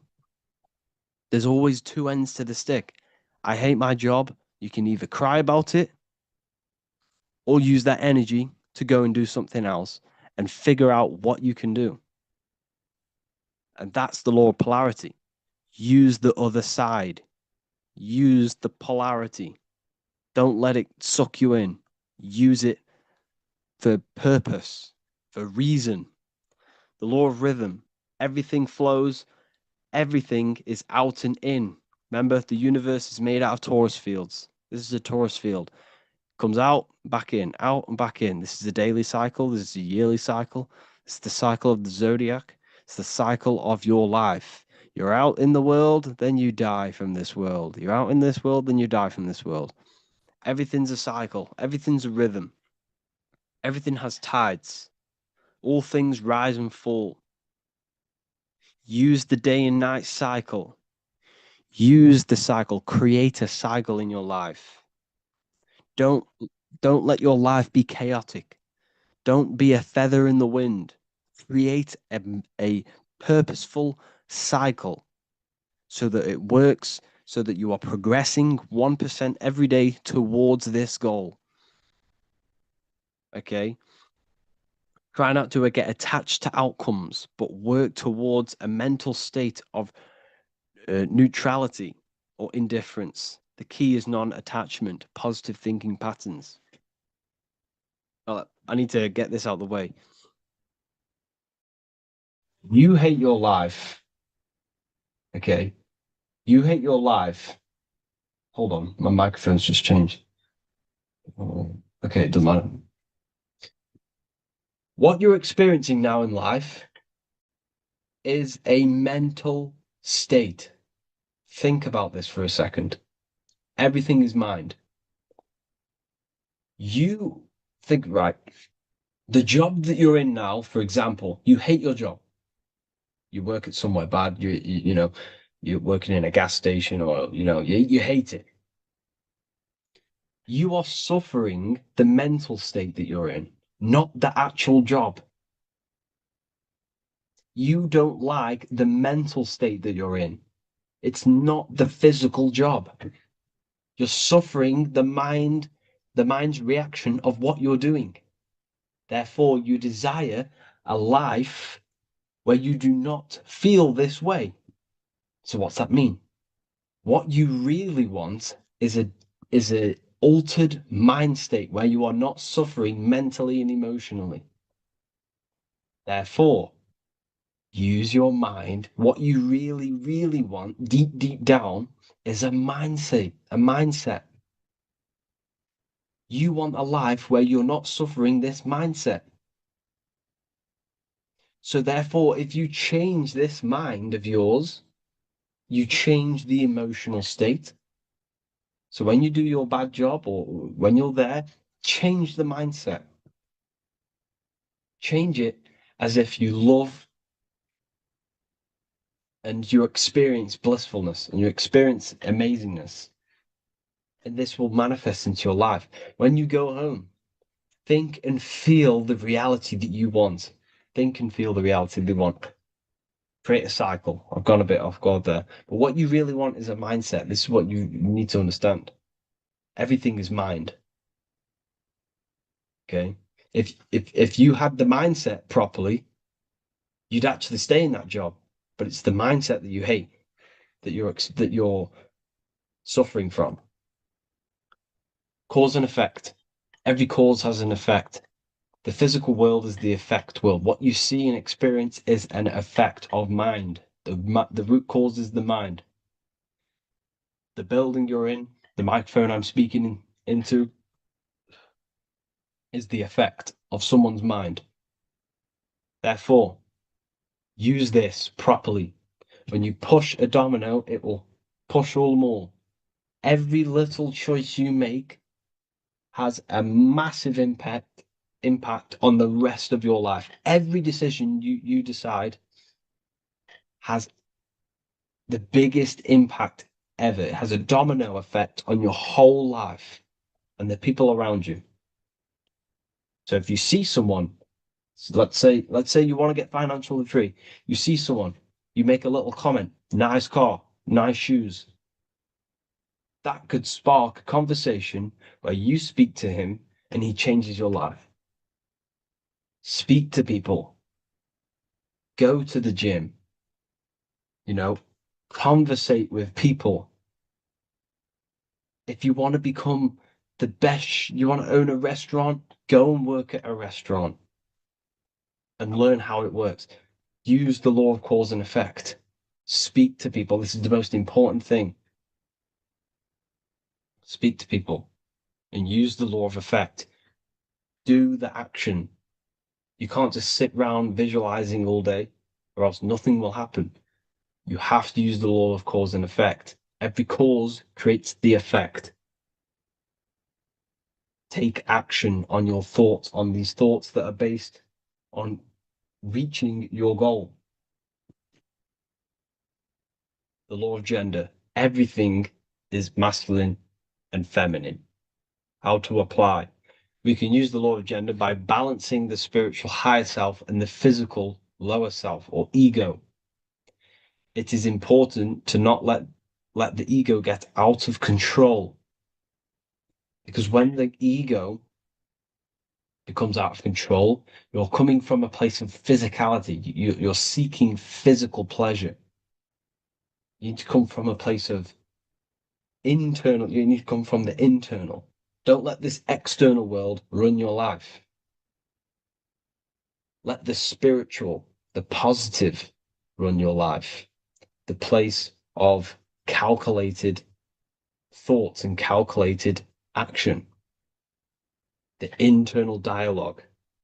Don't let your taste buds run your diet. Let the internal calculated mind run the diet, because the calculated mind knows you should be eating healthy things that feed the mind, body, and soul. But the taste buds just want sugar and bad food. So balance the spiritual and the physical self, meditation. This is that lesson. Hope you enjoyed the next lesson. Well, hope you enjoyed this lesson. Let's go to the next. What is good, Patrons? Just created this video, but my laptop died right at the end. So let's redo this. How are we all doing? Thank you all for the support. And today we're going to be breaking down some Masonic symbolism within the world stage. So first, let's start with the Masonic M. Masonic M, which is reflected in MTV, Masonic V, McDonald's with the M. And what this M is, well, look at the MTV is on top of a Masonic temple. What a coincidence. The headquarters is on top of a Masonic temple, which is broadcasted worldwide.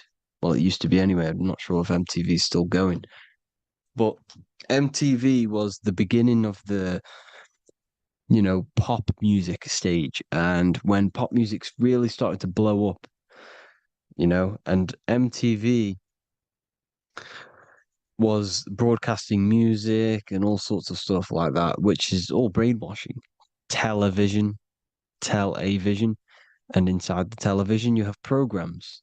And inside of this program was Masonic TV, MTV, which was programming the masses with the pop music and the music, because they used the music to influence new eras and influence society. Okay. So, for example, the Beatles, they used the Beatles to influence society into the hippie stage, the hippie stage of society. But with the MTV, they manipulated the masses and the minds with the pop music era.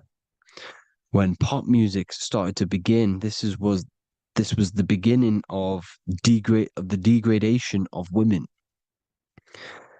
So MTV, because the M here you see here the Masonic M, this is what they wear on their skirt. This is well, it's like some sort of skirt. This is the Queen's father. He's a master mason, high degree mason, with the M. Here you see it, the M, which is the Gmail symbol. The G, the Masonic G, with the M, the Masonic M. This is the Gmail, the Masonic M. And what it actually is, it symbolizes the female aspect of creation. It is the M, the maker, the mother into matter. Because the M symbolizes the female genital areas. The two legs, the V, the two legs and the V. The V is the vagina. This is the stargate into the physical world. All things have to come through the mother, the maker. She makes your body, and she makes you into matter with the M. It's all the M, Masonic M, because you're made in the mother into matter. So this is the Stargate. This is where your soul incarnates into matter through the mother. And they always wear this dress, well, the skirt in the genital areas because this symbolizes the female aspect of creation. All things have to come through the mother to enter the physical world, the physical plane. Now, this can be used for good and bad. The symbol is good and bad. But MTV was the beginning of the degradation of the woman. Don't know if that's a word, degradation, but you know what I mean? They were degrading women with the pop music and the hip hop music they were telling a vision with on the MTV. You see?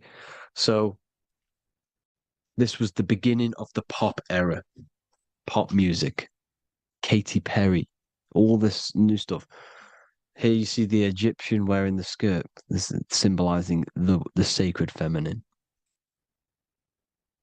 So Cardi B and all of these new rappers, girl rappers, women rappers, sorry, they're degrading women because they're rapping about being hoes and, you know, being a so-called bad bitch and all this stuff because they are programming you. They are paid to program you.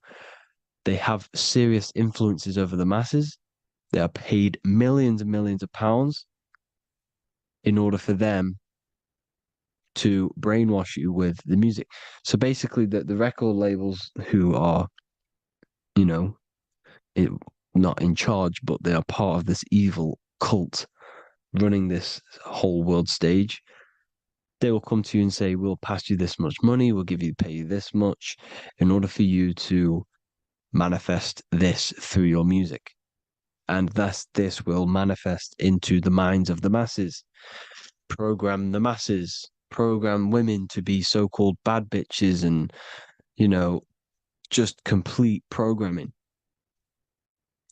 And this is what they're doing through the music. And this is why all the music has Masonic symbolism, because they all understand this art of occultism, the mind and stuff like that. So here's the Masonic checkered board. This is another Masonic symbol. The checkered board in the Wu-Tang Clan. This is the Wu-Tang Clan. This was the beginning of the era because they always use music to begin a new era, to mold society into a new era.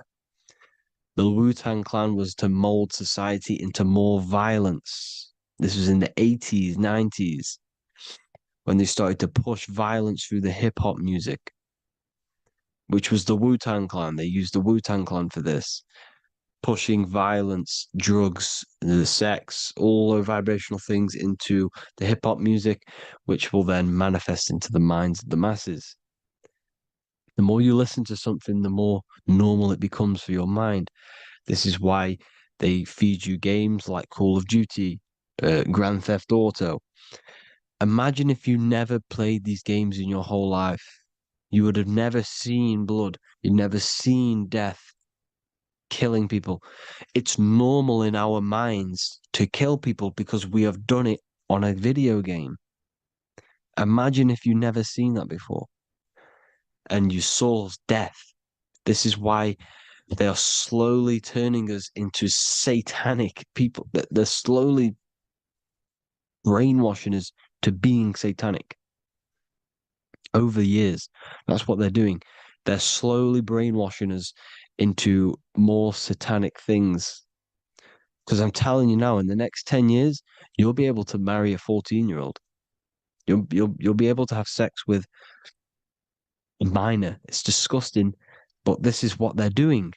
Pedophilia is becoming normal because these people in charge are pedophiles, all of them. Every single one of them, pedophiles. All the people in the music industry, all the people that are sold out, all these people are pedophiles. All the actors, Tom Hanks, all of these people are pedophiles. Anyway, let's not go down into that route. But this is what happens in the industry.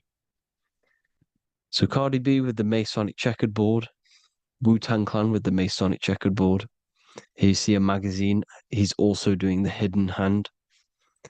Here you see the royal family with the Masonic checkered board, Young Thug and Lil Uzi in the Masonic checkered board. Lil Uzi Vert is Discreet and Young Thug are just brainwashing the masses into drugs, sex, and violence. That's why they're standing on a Masonic checkered board. They're brainwashing the masses into drug, sex, and violence through the music, through social media, stuff like that. They have massive influence. Here you see the Knights Templar. Knights Templar is a very high degree of Freemasonry, one of the highest. Here you see Teletech with the Knights Templar Cross of Lorraine, the double cross. Have you ever heard the saying "you've been double crossed"? This comes from the Knights Templar Cross of Lorraine. The new era they're pushing us into in the UK, I don't know about anywhere else, is techno music. Techno music is blowing up in the UK at the moment, and Teletech is one of the most famous techno raves, or what's it called, a festival, which is Teletech, which is obviously has to have some Masonic symbolism. The Knights Templar Cross of Lorraine, Teletech, and this is the new era. They're pushing us into a techno era. Techno is blowing up. It's going viral.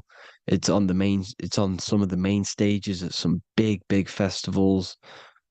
So they're pushing techno now. The music that you listen to is having effects on your blood, your everything, because music is frequency, and each frequency has a cymatic pattern. That cymatic pattern is affecting the structure of your water, your water molecules in the body, and just affecting your whole body. Frequency is so powerful. Frequency is the only thing you cannot choose whether it goes into your body or not. That's why music's so powerful, because you cannot choose whether you hear something or not. You can choose whether to eat or drink something, but not with frequency. This is why music is their biggest weapon. This is why these music industry is one of the most, they pay these rappers millions to push negative vibrations, to push brainwashing of satanic things. Here you see Lil Uzi Vert with the double cross, the cross of Lorraine on his tongue. Jay-Z with the alcohol brand with the double cross of Lorraine. Alcohol. What is alcohol? What does it translate to in Arabic? Body-eating spirit in Arabic. Alcohol. Because it's spirits. That's why you call vodka spirits. And you call a jinn a jinn. A jinn is an astral plane deity, an entity, which is a demon, some sort of demon, a jinn. And because this is affecting you, when you drink spirits or jinns, this is why you act differently, because you've got other entities within your magnetic field influencing your behavior, demonizing you, possessing you. When you black out off alcohol, you have been possessed. Yes, your soul, your entity, the real you cannot hack the poison, that much poison in the body, so it leaves the body and you will black out. And that's what happens. Alcohol is poisoning the blood, poisoning your body, and giving you brain damage, and you're being possessed when you drink it. You see X on the petrol brand, the petrol station, with the double cross, Cross of Lorraine, Knights Templar. Here's another symbol, the hidden hand, the sign of the master of the second veil. When you master the second veil, you do this sign in Freemasonry, showing you've mastered the second veil. It sounds like some sort of out-of-body occult art craft, where you're mastering out-of-body experiences, astral plane. This is what the veil means, something it's like a barrier, a door. A veil is something that's stopping you seeing from something, pretty much. So the veil for this world is the ether. Beyond the ether is the astral plane. So a second veil is like, because I personally believe that you can go very deep into these alternative realities, very, very deep. For example, if you meditate in this world and leave the body in this world into the astral plane, you could probably do something again in the astral plane to go deeper into other worlds, deeper and deeper. That's just my thought on the second veil, but it sounds like some sort of out of body mastering the out of body occult art. So here you see the hidden hand, here you see the Beatles, Paul McCartney, and John Lennon doing the hidden hand, the master of the second veil. Here's Vladimir Putin. It's all a big script. The whole world stage is a script. Everything, this war that's going on, it's all one big script to push you into this new world order, to push you into slavery. They're all working together. There is no separate. They're all in it together. China, Russia, Ukraine, all of this is just distractions. It's one table that's running the whole world. Okay, there is no, they've created a master plan, an illusion for us. We think there's different presidents, different countries. It's all one big thing. It's one table running this whole show. This is why the word earth, well, the word theater has earth in it, because it's a theater. So yes, Knights Templar is one of the highest degrees of Freemasonry, and a 33rd degree Freemason, Manly P. Hall, says in his book, Freemasonry is an eternity within a fraternity.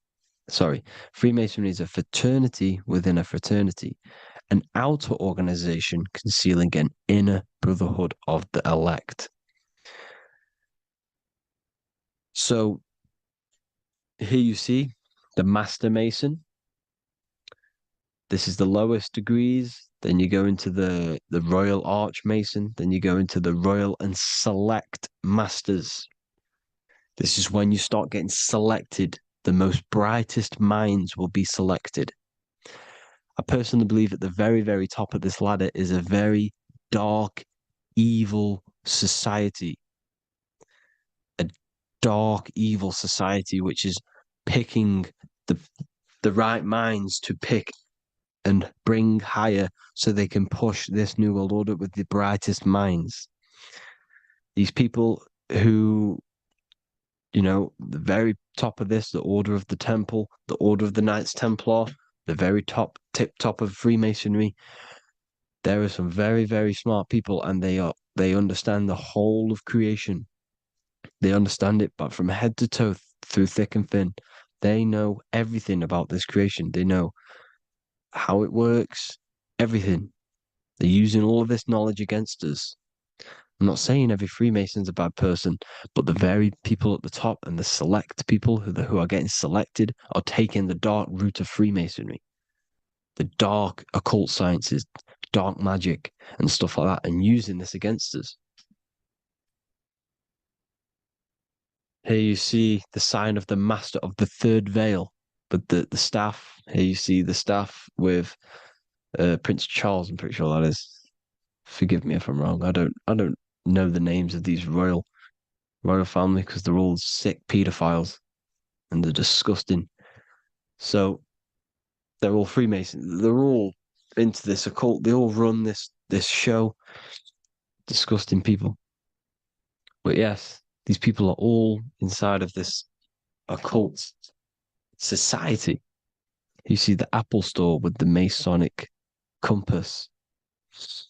So yes, these people running this show are all part of secret societies. Freemasonry is a fraternity within a fraternity, meaning it's secret society within a secret society. It's really getting ran by the people who are running the inner fraternity, the inner society. Anyways, hope that gained you. Well, hope you gained a deeper understanding on this, and please feel free to leave any comments on video suggestions. Have an amazing day, people. Thank you all to the patrons. Thank you all for the support. Have an amazing day.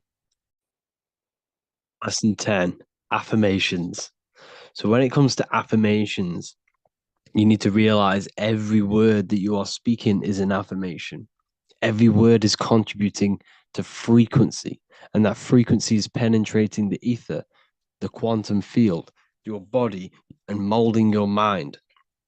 So you need to be careful and specific with the words that you are saying at all times because they have the power of life or death.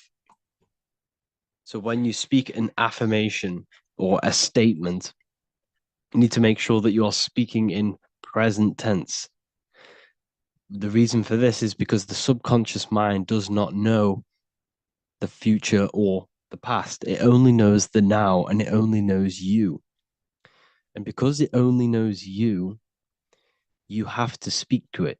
And every time you speak, you are speaking to it and you are molding it, you are programming it with the words that you speak and the words that you hear. So even to the people you speak to, if you call someone else a name, your subconscious mind is going to pick this up and think that you are speaking about yourself. This is why you need to speak to other people with care and with positivity because you're helping them and helping you.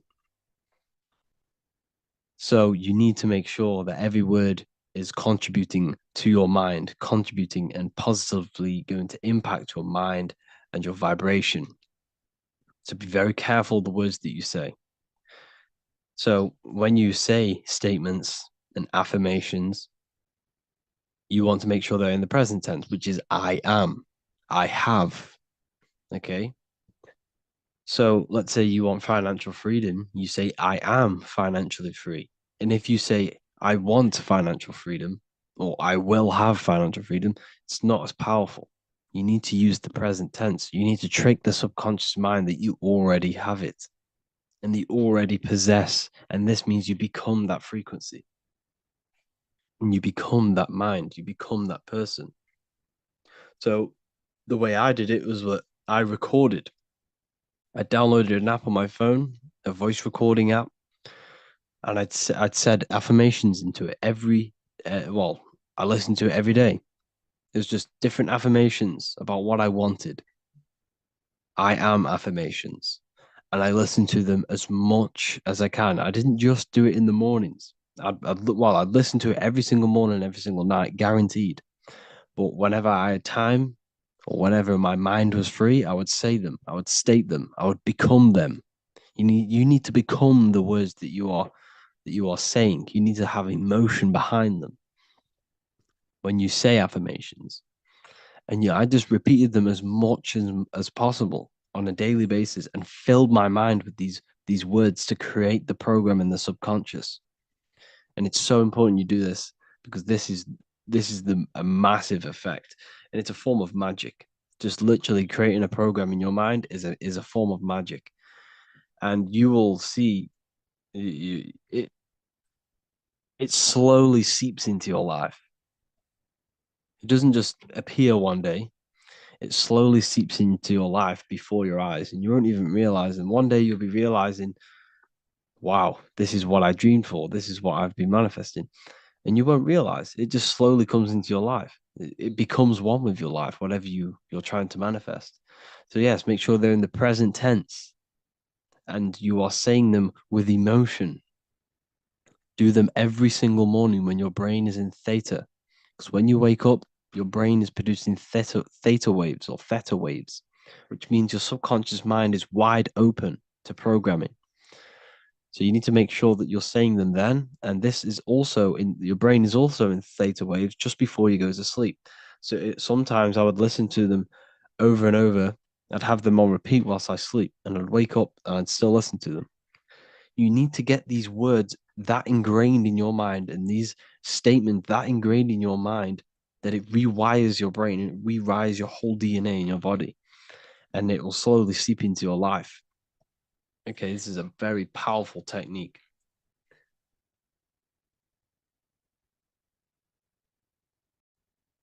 Hello, and welcome back to the Real University.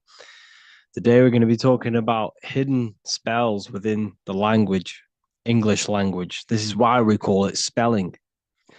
A lot of people are already aware of this. However, I'm going to go over some words that have double meaning, uh, you know, meanings to them, behind them, which trick your subconscious mind. So the word grammar comes from the word grimior, which is also known as the book of spells or a magic book on how to create magical objects like wands, amulets, how to perform magic spells, charms, and summoning and invoking supernatural entities such as spirits, which are on the other side of this physical reality. So, what you must understand is what you say in this physical world is also happening in the astral world as well. So, your words are spells. They cast spells into the spirit plane, they cast spells into your mind, they cast vibrational frequency into your cells in the water. Water holds a lot of energy. So we're going to be going all over this. The subconscious mind takes everything as truth. Everything you say is truth to your subconscious. And you should know this by watching the Manifestation Mastery 2.0 course. I talk about this. This is so important that you understand this because everything is truth within the subconscious. It only knows you. Your subconscious mind, if you watch the course, you should know this, takes is it's responsible for 90% of your daily basis behavior. The thoughts that you are thinking on a daily basis, the things that you do, the things that you say, 90% of what you do and say and think you did yesterday because of the subconscious mind holds all of your programs. What you say is molding your mind. What you state is truth in your mind. It does not know the difference between a joke or a. It does not. It takes everything literal. It is literal. Your mind is a manifesting supercomputer, and whatever you say into it, it says that is what I want. So whatever you tell your mind, that is what you'll have. That is what you'll believe. So every word you say is truth within the subconscious. So this is why double meaning words have an effect on your subconscious. And this is why I'm raising awareness here. So talking is a tall king. You are either a tall king by talking, by using your words wisely, or you're a small king because you either you create big or you destroy yourself with your words. So talking is Phoenician. This is phonetics. So this is etymology is when you take the root words, but phonetic etymology is when you take the sound of the word. So talk and tour are the same because when you talk, you're creating sound waves, which is a form of a light wave. And when light waves expand in all directions, it creates a torus field. And everything is torus fields. So if you affect one torus field, it affects every torus field in creation, as above, so below. So what you say is affecting the torus fields around you in your body. You are made out of these torus fields. This is why talking is torusing. You're creating light waves, sound waves, and you are permeating creation. And this is why the Bible tells you the tongue has the power of life and death, and those who love it will eat its fruit. So the tongue is what creates these sound waves that we are producing when we talk or speak. Okay. So this is what we are essentially doing, creating sound waves. And these waves are vibrating and they affect the cells in our body and everything. This is why words are swords. This is why the word is within sword. They are swords, they cut, they damage, because frequency is the only thing that can penetrate you without your consent. In the very beginning, the Bible, John 1:1, it says, in the beginning was the Word, and the Word was with God. This is obviously a metaphor. There was no spoken word out of a spoken mouth. It's basically saying God created the world with the use of cymatic frequencies, sound waves. Everything is sound waves, and this is observable. Geometry is the geometric shapes you see in the nature, like petals, how they're all perfect stars or five-pointed stars or the Fibonacci sequence. This is all an effect of vibrational frequencies. It's all cymatics. Everything is created out of sound. Sound is the creation of the universe. So this is how powerful words are. It's a cymatic frequency. Hello. Hell. When you say hello, you're subconsciously implanting hell into your mind and the people around you's mind. This is why it's casting a spell. Even though you may pick up on it, but your subconscious picks up hell. That is what you're picking up. And that word holds a frequency. The word hell, when you hear the word or see the word, activates thoughts within your subconscious. It activates, it stimulates it. What is everything that resembles hell in your mind? But that goes on within the subconscious without you realizing. Bless, when I bless you, I'm actually saying be less. So you're not blessing someone. You're saying be less. Appreciate. Appreciate. Weekend is when you're weakened. You see, they've casted spells on our cycle of life. The weekend is when you're weekend. You are weakened from the weekdays, when the working days are the weekdays, and the weekend is when you're weakened and you rest. Because in the days, you are in physical or emotional shock, unable to think or react properly. This is the days you're in. You're in a daze in the weekdays. See? Parents are a pair who rents because you don't, well, in this, we do own our children, but in the system, we technically don't. You're a pair who rents. Slaughter. They want you to think that slaughter is laughter. You see how it's implanting messages in your subconscious to make these things okay? They want you to think slaughtering is okay. So they put the word laughter in slaughter. I'm telling you, people, the people who made this language are satanic. They are witch. These people are wizards. We're getting ran by wizards, dark occultists, and wizards. That is who we're getting run by. And they've been running for thousands of years and they know exactly what they're doing. They've covered all aspects. They've covered the language, the frequencies, the music, the food, the water. They control everything in every aspect of your life. They have some part in it. And it's all occult knowledge through magic. It's all magic. It's all a form of magic. Awake. Awake is an event where the family and friends of a deceased gather before the funeral. That's awake. Why are we talking? Why is the word funeral, why is death associated with being awake? See how they are planting subconscious messages in you. They want you to feel death. They want you to be the low vibration. And it's the same with mourning. Mourning is an expression of sorrow for someone's death. They're always associating death because these people they're running a death cult. It's a death cult. It's a satanic cult. A job is Hebrew for prosecution. Soldier is a soul dyer.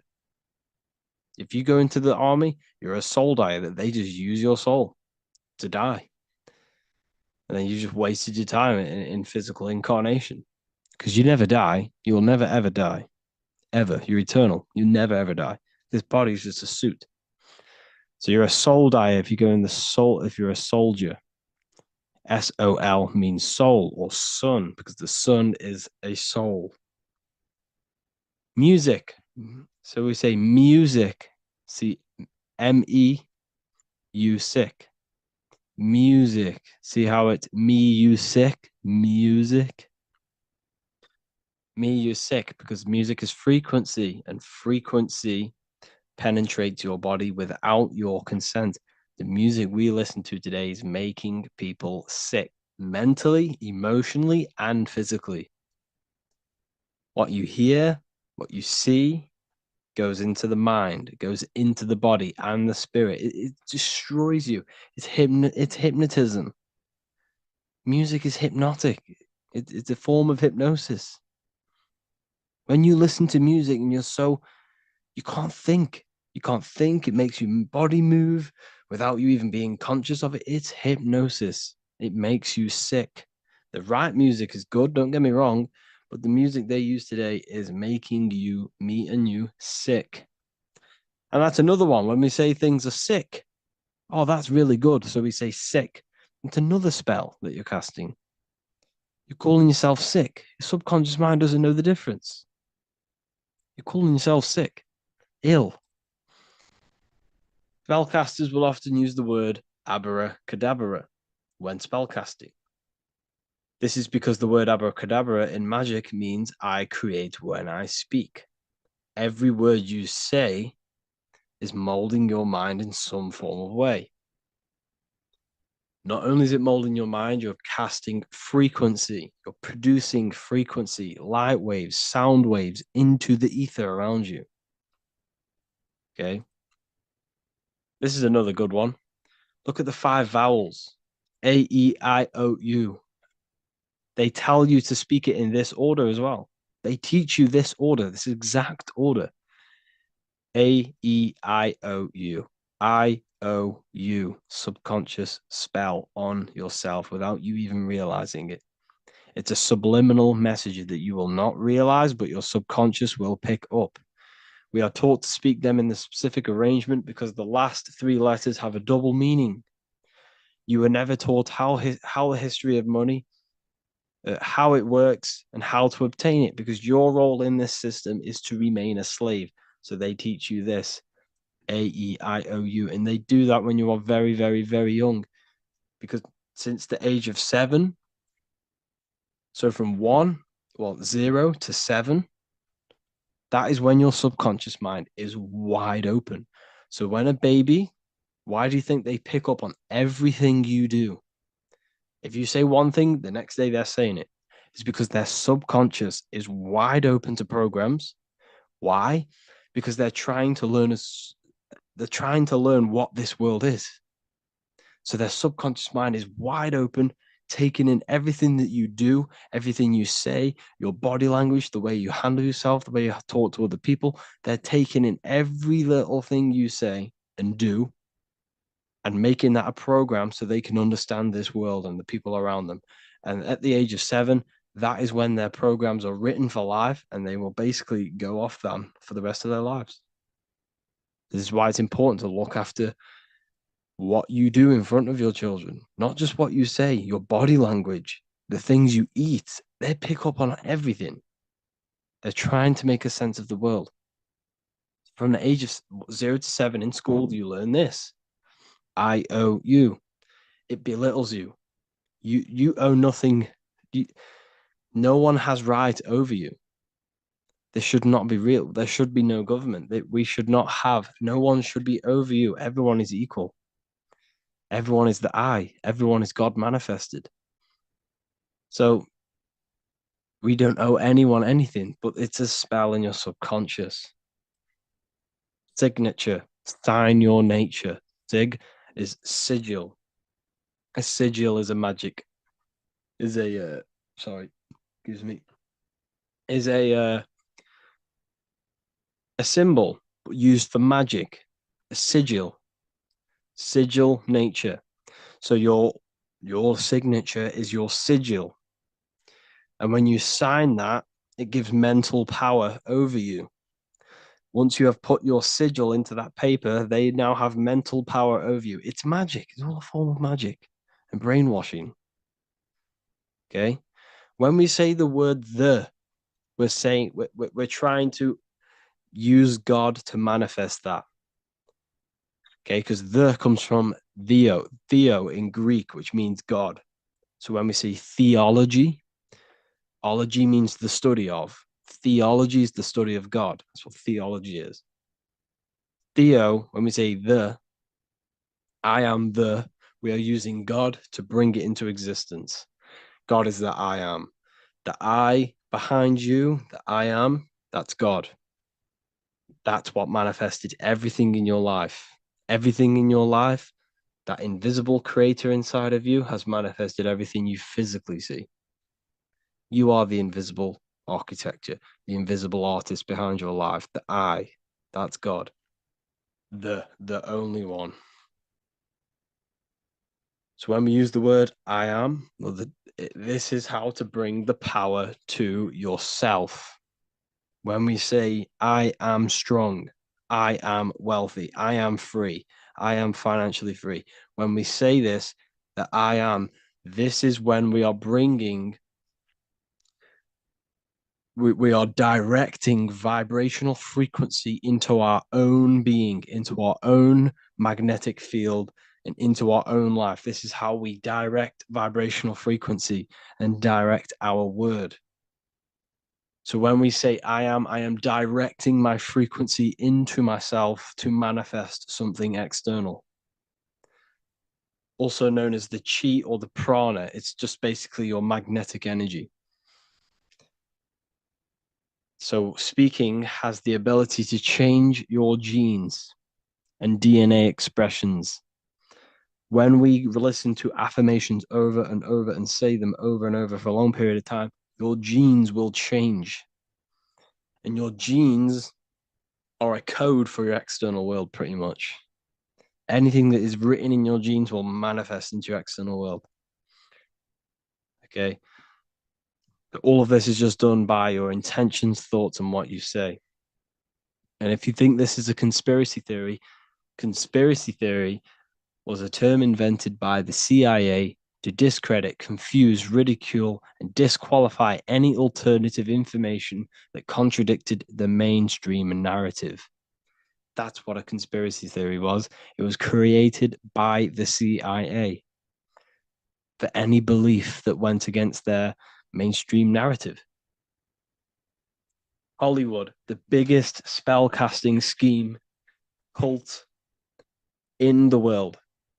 Hollywood. I'm going to make a whole lecture on this. Hollywood is holy wood, which comes from a holly tree, which the ancient Phoenicians and magicians used to take the Hollywood, the holy wood. It was called holy wood because it was the best wood to make wands out of and cast spells. That's why they get their name. And what is the films? All the films, all the music that comes out of Hollywood, it's all a form of magic, subconscious spells to fill your mind with ideology, fill your mind with this narrative. That's what they're doing through the movies and the music. Anyways, I hope you like this lecture.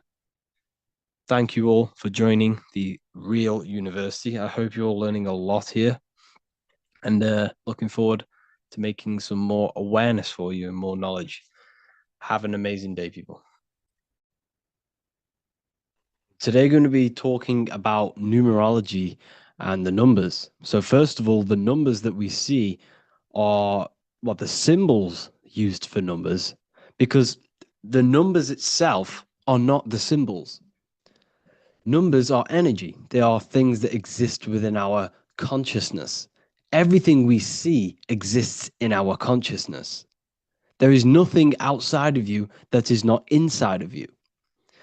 So every number corresponds to you and your consciousness and your body, because as above, so below. What is without is within.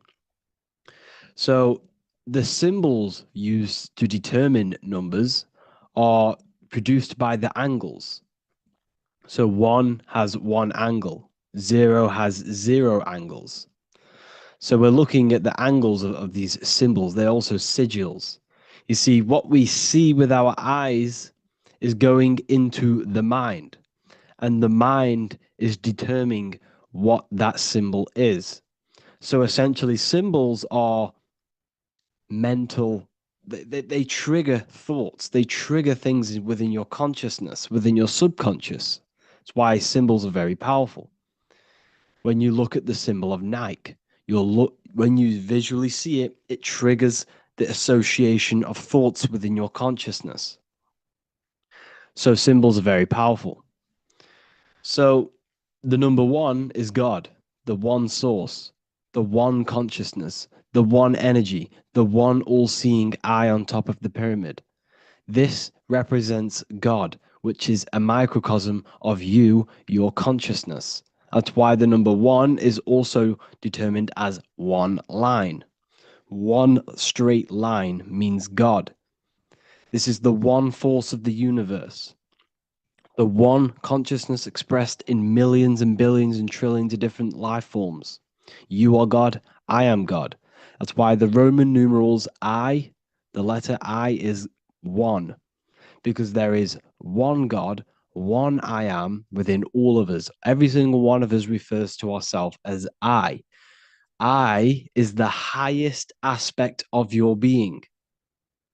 You can't say anything above I. There's nothing above I. Well, there is. There's no thing, no nothing. There's nothing above your I am, which is the void. But it's the consciousness within yourself that is God. It's the I am, where all things spring from. Everything springs from this consciousness within you, from this mind. So masculine is masculine, which is one line, because the number one is a masculine force.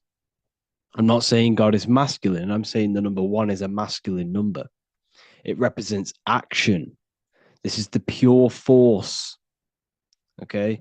This is the pure force of God, of consciousness. It's action. Consciousness takes action. Everything you've done in your life came from consciousness and is action. This is symbolized as an obelisk. You see this obelisk everywhere. You see it in Rome.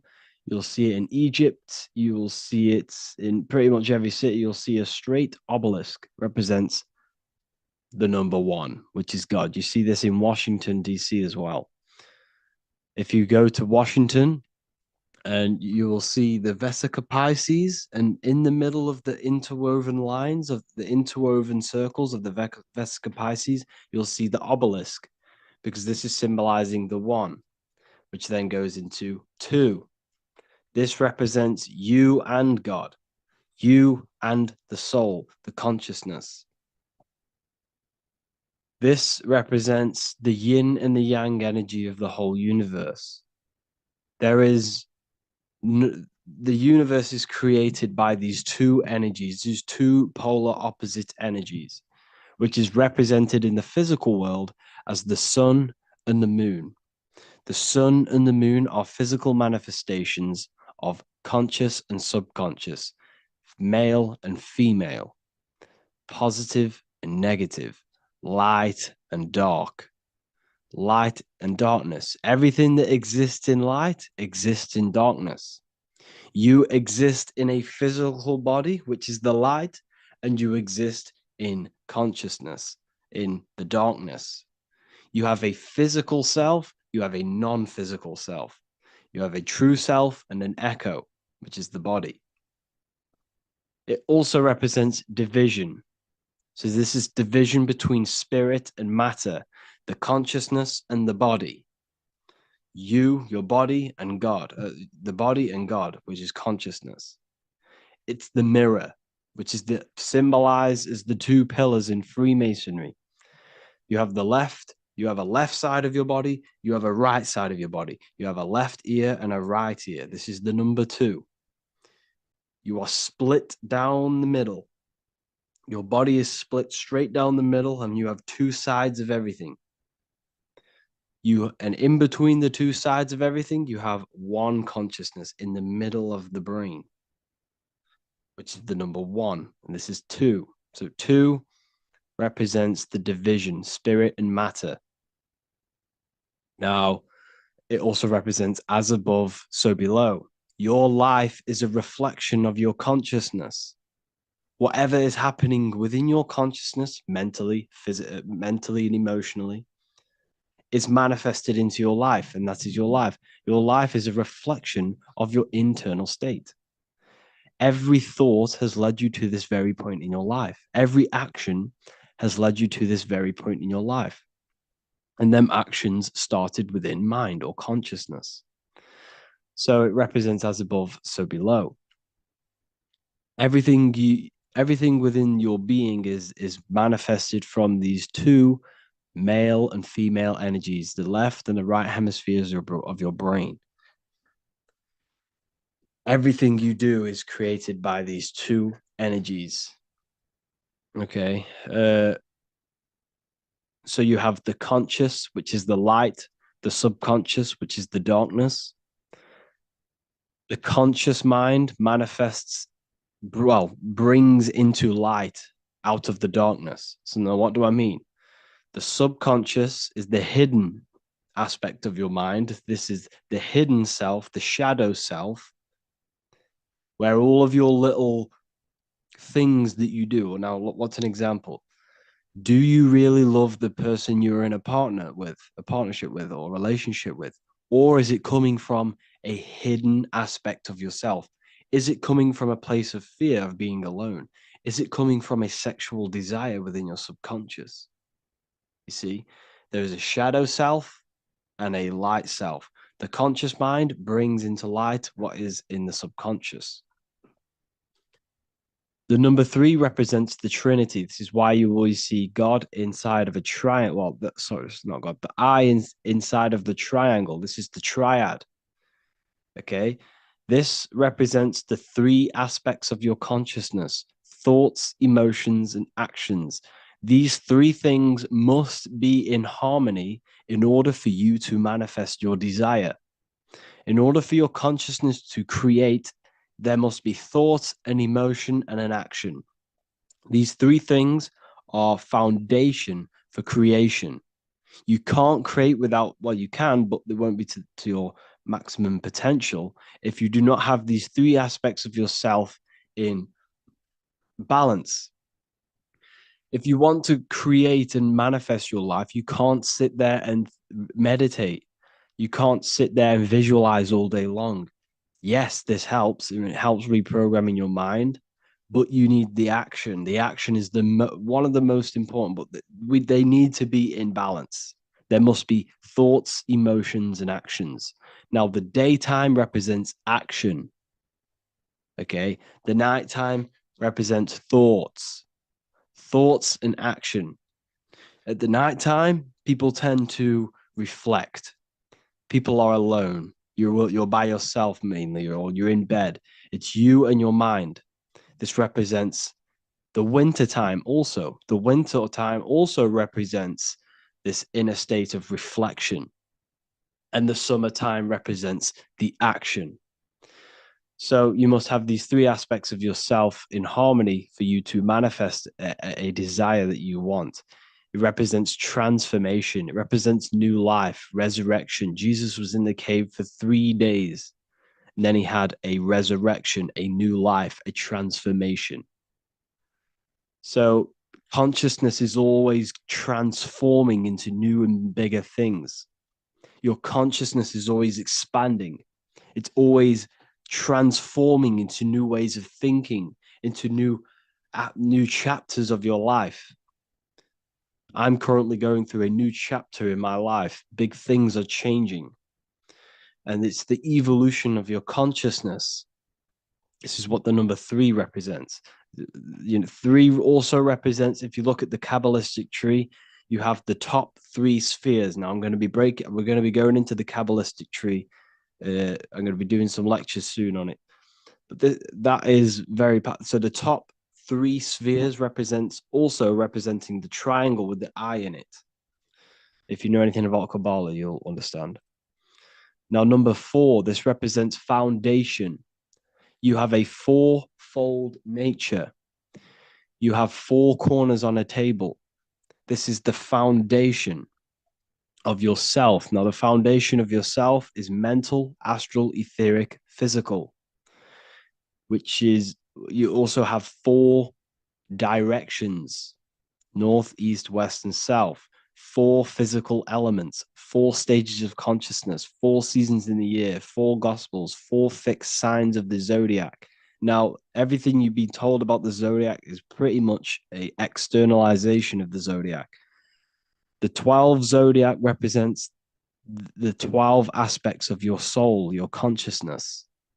The stars are in your soul. As above, so below. What is above is inside of you. What is outside of you is inside of you. The stars are aspects of your consciousness. Now, this is why you have 4 gospels, because Jesus is symbolized in 4 different ways through the 4 gospels.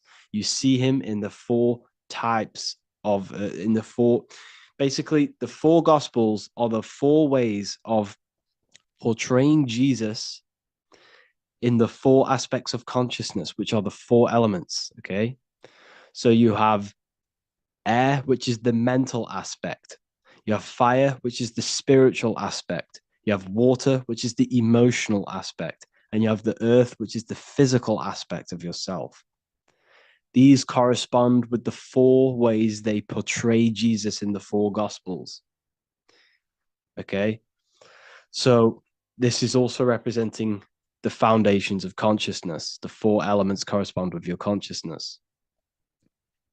You have your body is a number 4. You have the cross. You have an upwards line and a horizontal line, and the cross section meets at the heart. Now, the heart is considered the sun. The soul is in the heart. Now, what is the soul?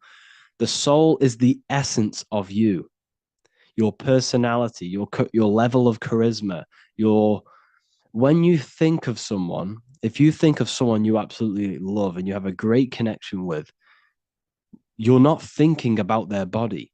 Yes, you may think what they look like, but what is the non-physical version of that person you have if you don't think of their body? It's the soul of that person, their personality, that individuality, that's their soul. Now, the soul is in the heart. Your words, your actions all come from the heart. Your desire all comes from the heart. This is the soul, the Son of Man, the Son of God. The mind is the Father. The Son of God is the heart. You are the Son of God. Okay.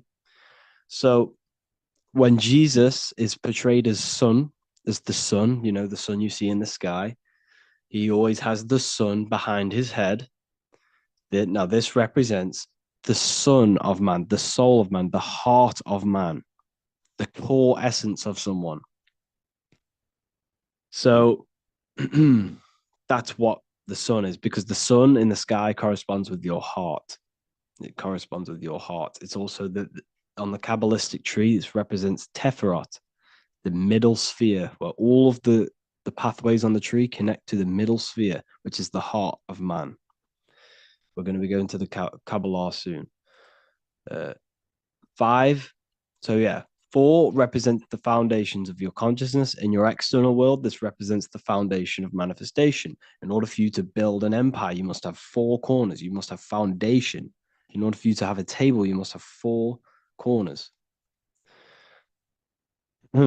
So 5 represents also the human body, because 5 now represents experience. This now represents the physical plane. Okay, this is the physical self. So if you notice, all of these numbers, 1 up to 4, is mainly about consciousness and the invisible side of yourself. Okay, mainly. But once you hit number 5, you're now starting to turn into matter, material. This is more material things now. 5 represents experience. You have 5 fingers on each hand. You have 5 senses. Your consciousness interacts with this material plane through the data of the 5 senses. The 5 points on your body. You are a star. See, this is the pentagram, a very sacred symbol. 5 represents how spirit manifests into physical. Sorry about the what's it called? The spelling mistakes. I did this quite quick. This represents how spirit manifests into physical. It's the material world, the experience of spirit in matter. Jesus took 5 wounds on the cross. Jesus said, take no thought 5 times. He pretty much says, meditate, take no thought. I forgot what verse it is. He says, take no thought 5 times. Why? Because you have 5 senses which are distracting you from connecting with the higher consciousness within you. You must turn off the 5 senses, take no thought. And when thought is no longer present, other aspects of your consciousness can open up. The mind is always rambling on. It's always thinking different things, placing attention on different things, worries. Once there is no thought and there is no data from the 5 senses coming through, other aspects of your consciousness starts to open up. Now, this is how you can have, mystical experiences.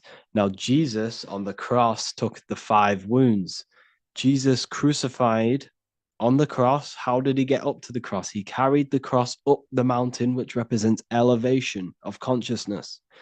Then he was crucified. He took the 5 wounds, which represents turning off the 5 senses. And crucifixion is the sacrifice of yourself to the higher consciousness within you, to the Father. Sacrificing yourself to God. So 5 also represents sacrifice. Noah was 500 years old when he went on a mountain with God and the earth was destroyed, because Noah went on a mountain, elevation to God. You must elevate yourself to the higher consciousness. And God destroyed all of the flesh on the earth, which is the heart.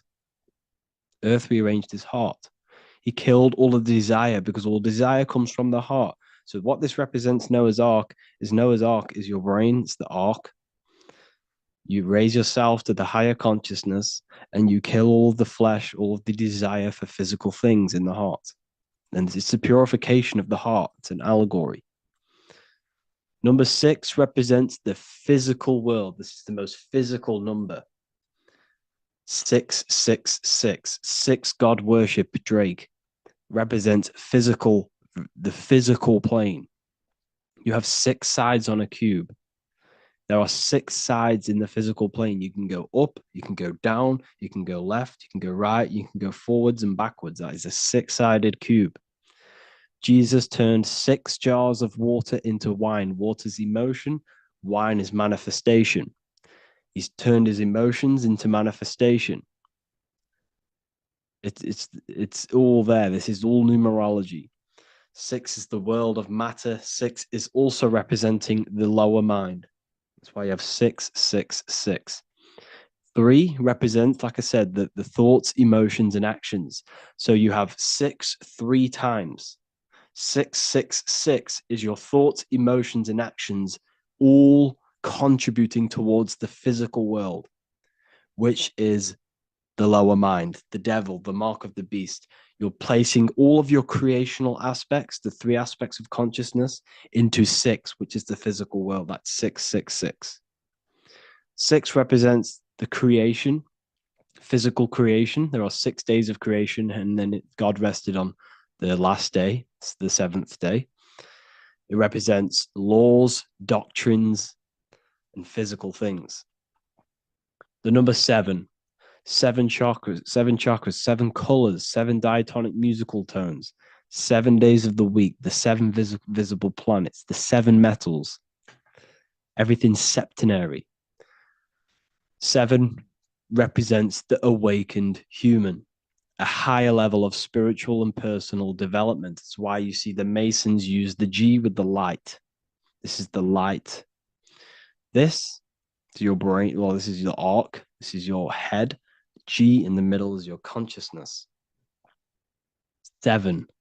Okay, so seven. There are seven visible planets, which are corresponding to the 7 days of the week. Monday for the moon, Sunday for the sun, Saturn day for Saturn. And these energies in the sky, the seven visible planets, are inside of you. They represent seven spheres of consciousness, seven states of consciousness. Okay, so the seven represents the awakened human, a higher level of spiritual and personal development, where one has used the seven energies to raise his consciousness to the seventh state, the crown chakra. Most people are stuck in their surface level of their consciousness and operating on the surface level of their consciousness, and they need to move up. There are seven states of consciousness, seven chakras, seven nerve centers, which correspond to the chakras. So essentially, this just represents a heightened state of consciousness, a completed state of consciousness of personal development. Number 8 represents regeneration, time, 8 points of space and time, eternity, rebirth. There's not really I can't find much information on the number 8, but I'm going off what I know. This represents regeneration. So when you look at the infinity symbol, it represents the number 8, or a torus field. It's regeneration of energy, regeneration, rebirth, time. The number 9, this represents higher perspectives. Jesus casted his net onto the right-hand side of the boat and found 153 fish, the right hemisphere of your brain. Casting the net to the right hemisphere of your brain, you'll find 153 fish, because 153 adds up to 9. You see higher perspective when you use the right hemisphere. It shows you a broad perspective. If you don't know about the brain hemispheres, go and watch the lecture under the real lectures section, and go and watch that. That will tell you everything you need to know about the left and right hemispheres of your brain. It also represents endings, completions, because you have 9 months in the womb. There are 9 moon cycles, because your body's created by the celestial spheres, by the energies of the celestial spheres, which are also inside of you. Your body's created in the moon. By the rotation of the moon, which is 9 months. The moon sounds like womb. And if you look on the Kabbalistic tree of life, you'll see this Yesod sphere, which is corresponding to the moon, because this is God up here manifesting, filtering consciousness through these spheres, then entering the moon, and then from the moon you enter the physical plane. It's the womb. It's why it corresponds with the womb. So number 9 represents higher consciousness, perspectives. Feminine is 9 months in the womb. Number 10, this represents the returning back to source. This is everything goes from 1 to 9, then it goes back to the 1 again, 1 and 0. So This represents returning back to source, back to zero, back to the beginning, God. It's pure completion. So 0 and 1 is the binary code of this reality. You have 0 representing curves, which is feminine. You have line, which is 1. 1 is a line, which is the masculine. You can see this in the bodies. The masculine body is very liney. The feminine body is very curvy. You see this in the genital area, 0, the womb, and the line. 0 is the womb. 0 represents the nothingness, the womb. We'll go into that after. But anyways, so the number 10 is also representing nothing and God. 0 and 1. That is all that exists. Nothingness and God. That is it. Nothingness and consciousness. That is the only thing that exists. Everything else is a shadow of consciousness. There is only nothing and God. 0 and 1. So there are 10 energies of consciousness. This is the Kabbalistic tree now. This is why there are 10 numbers, because the Kabbalistic tree shows it's basically a blueprint of how consciousness manifests the physical plane. This corresponds on a macrocosmic scale, which is God, and a microcosmic scale, which is you, a microcosm of God. The macrocosmic scale represents how God manifested everything in the universe through consciousness. And then the microcosmic scale represents you manifesting from God into the physical world of God, of the manifested plane. So pure consciousness can't enter a physical vessel. It's too powerful. Consciousness is too powerful for it to enter a body. So what God did is filtered his consciousness through 10 energies, okay, which is the Kabbalistic tree, and basically filtered his consciousness through these spheres so that we could have a material plane. So this is where it gets very deep in the Kabbalistic teachings. So I advise you all to research the Kabbalistic tree. It's very, very interesting. And this is basically how God comes down through these spheres into the material plane. Each path corresponds with a lesson. You, on a microcosmic scale, are down here, but your consciousness can expand all the way back to source, because the mind has infinite possibilities. There is limitless possibilities with your mind. Your mind has the potential to grow and expand into new fields of thought and expand to know everything in the universe, which is basically pure enlightenment. Your mind has no limitation. The only limitation in your mind is the beliefs that you hold. The mind has infinite possibilities to expand beyond physical awareness to the consciousness of God. That's why humans are very, very powerful. Humans are made in the image of God because we have the potential to expand our minds to God.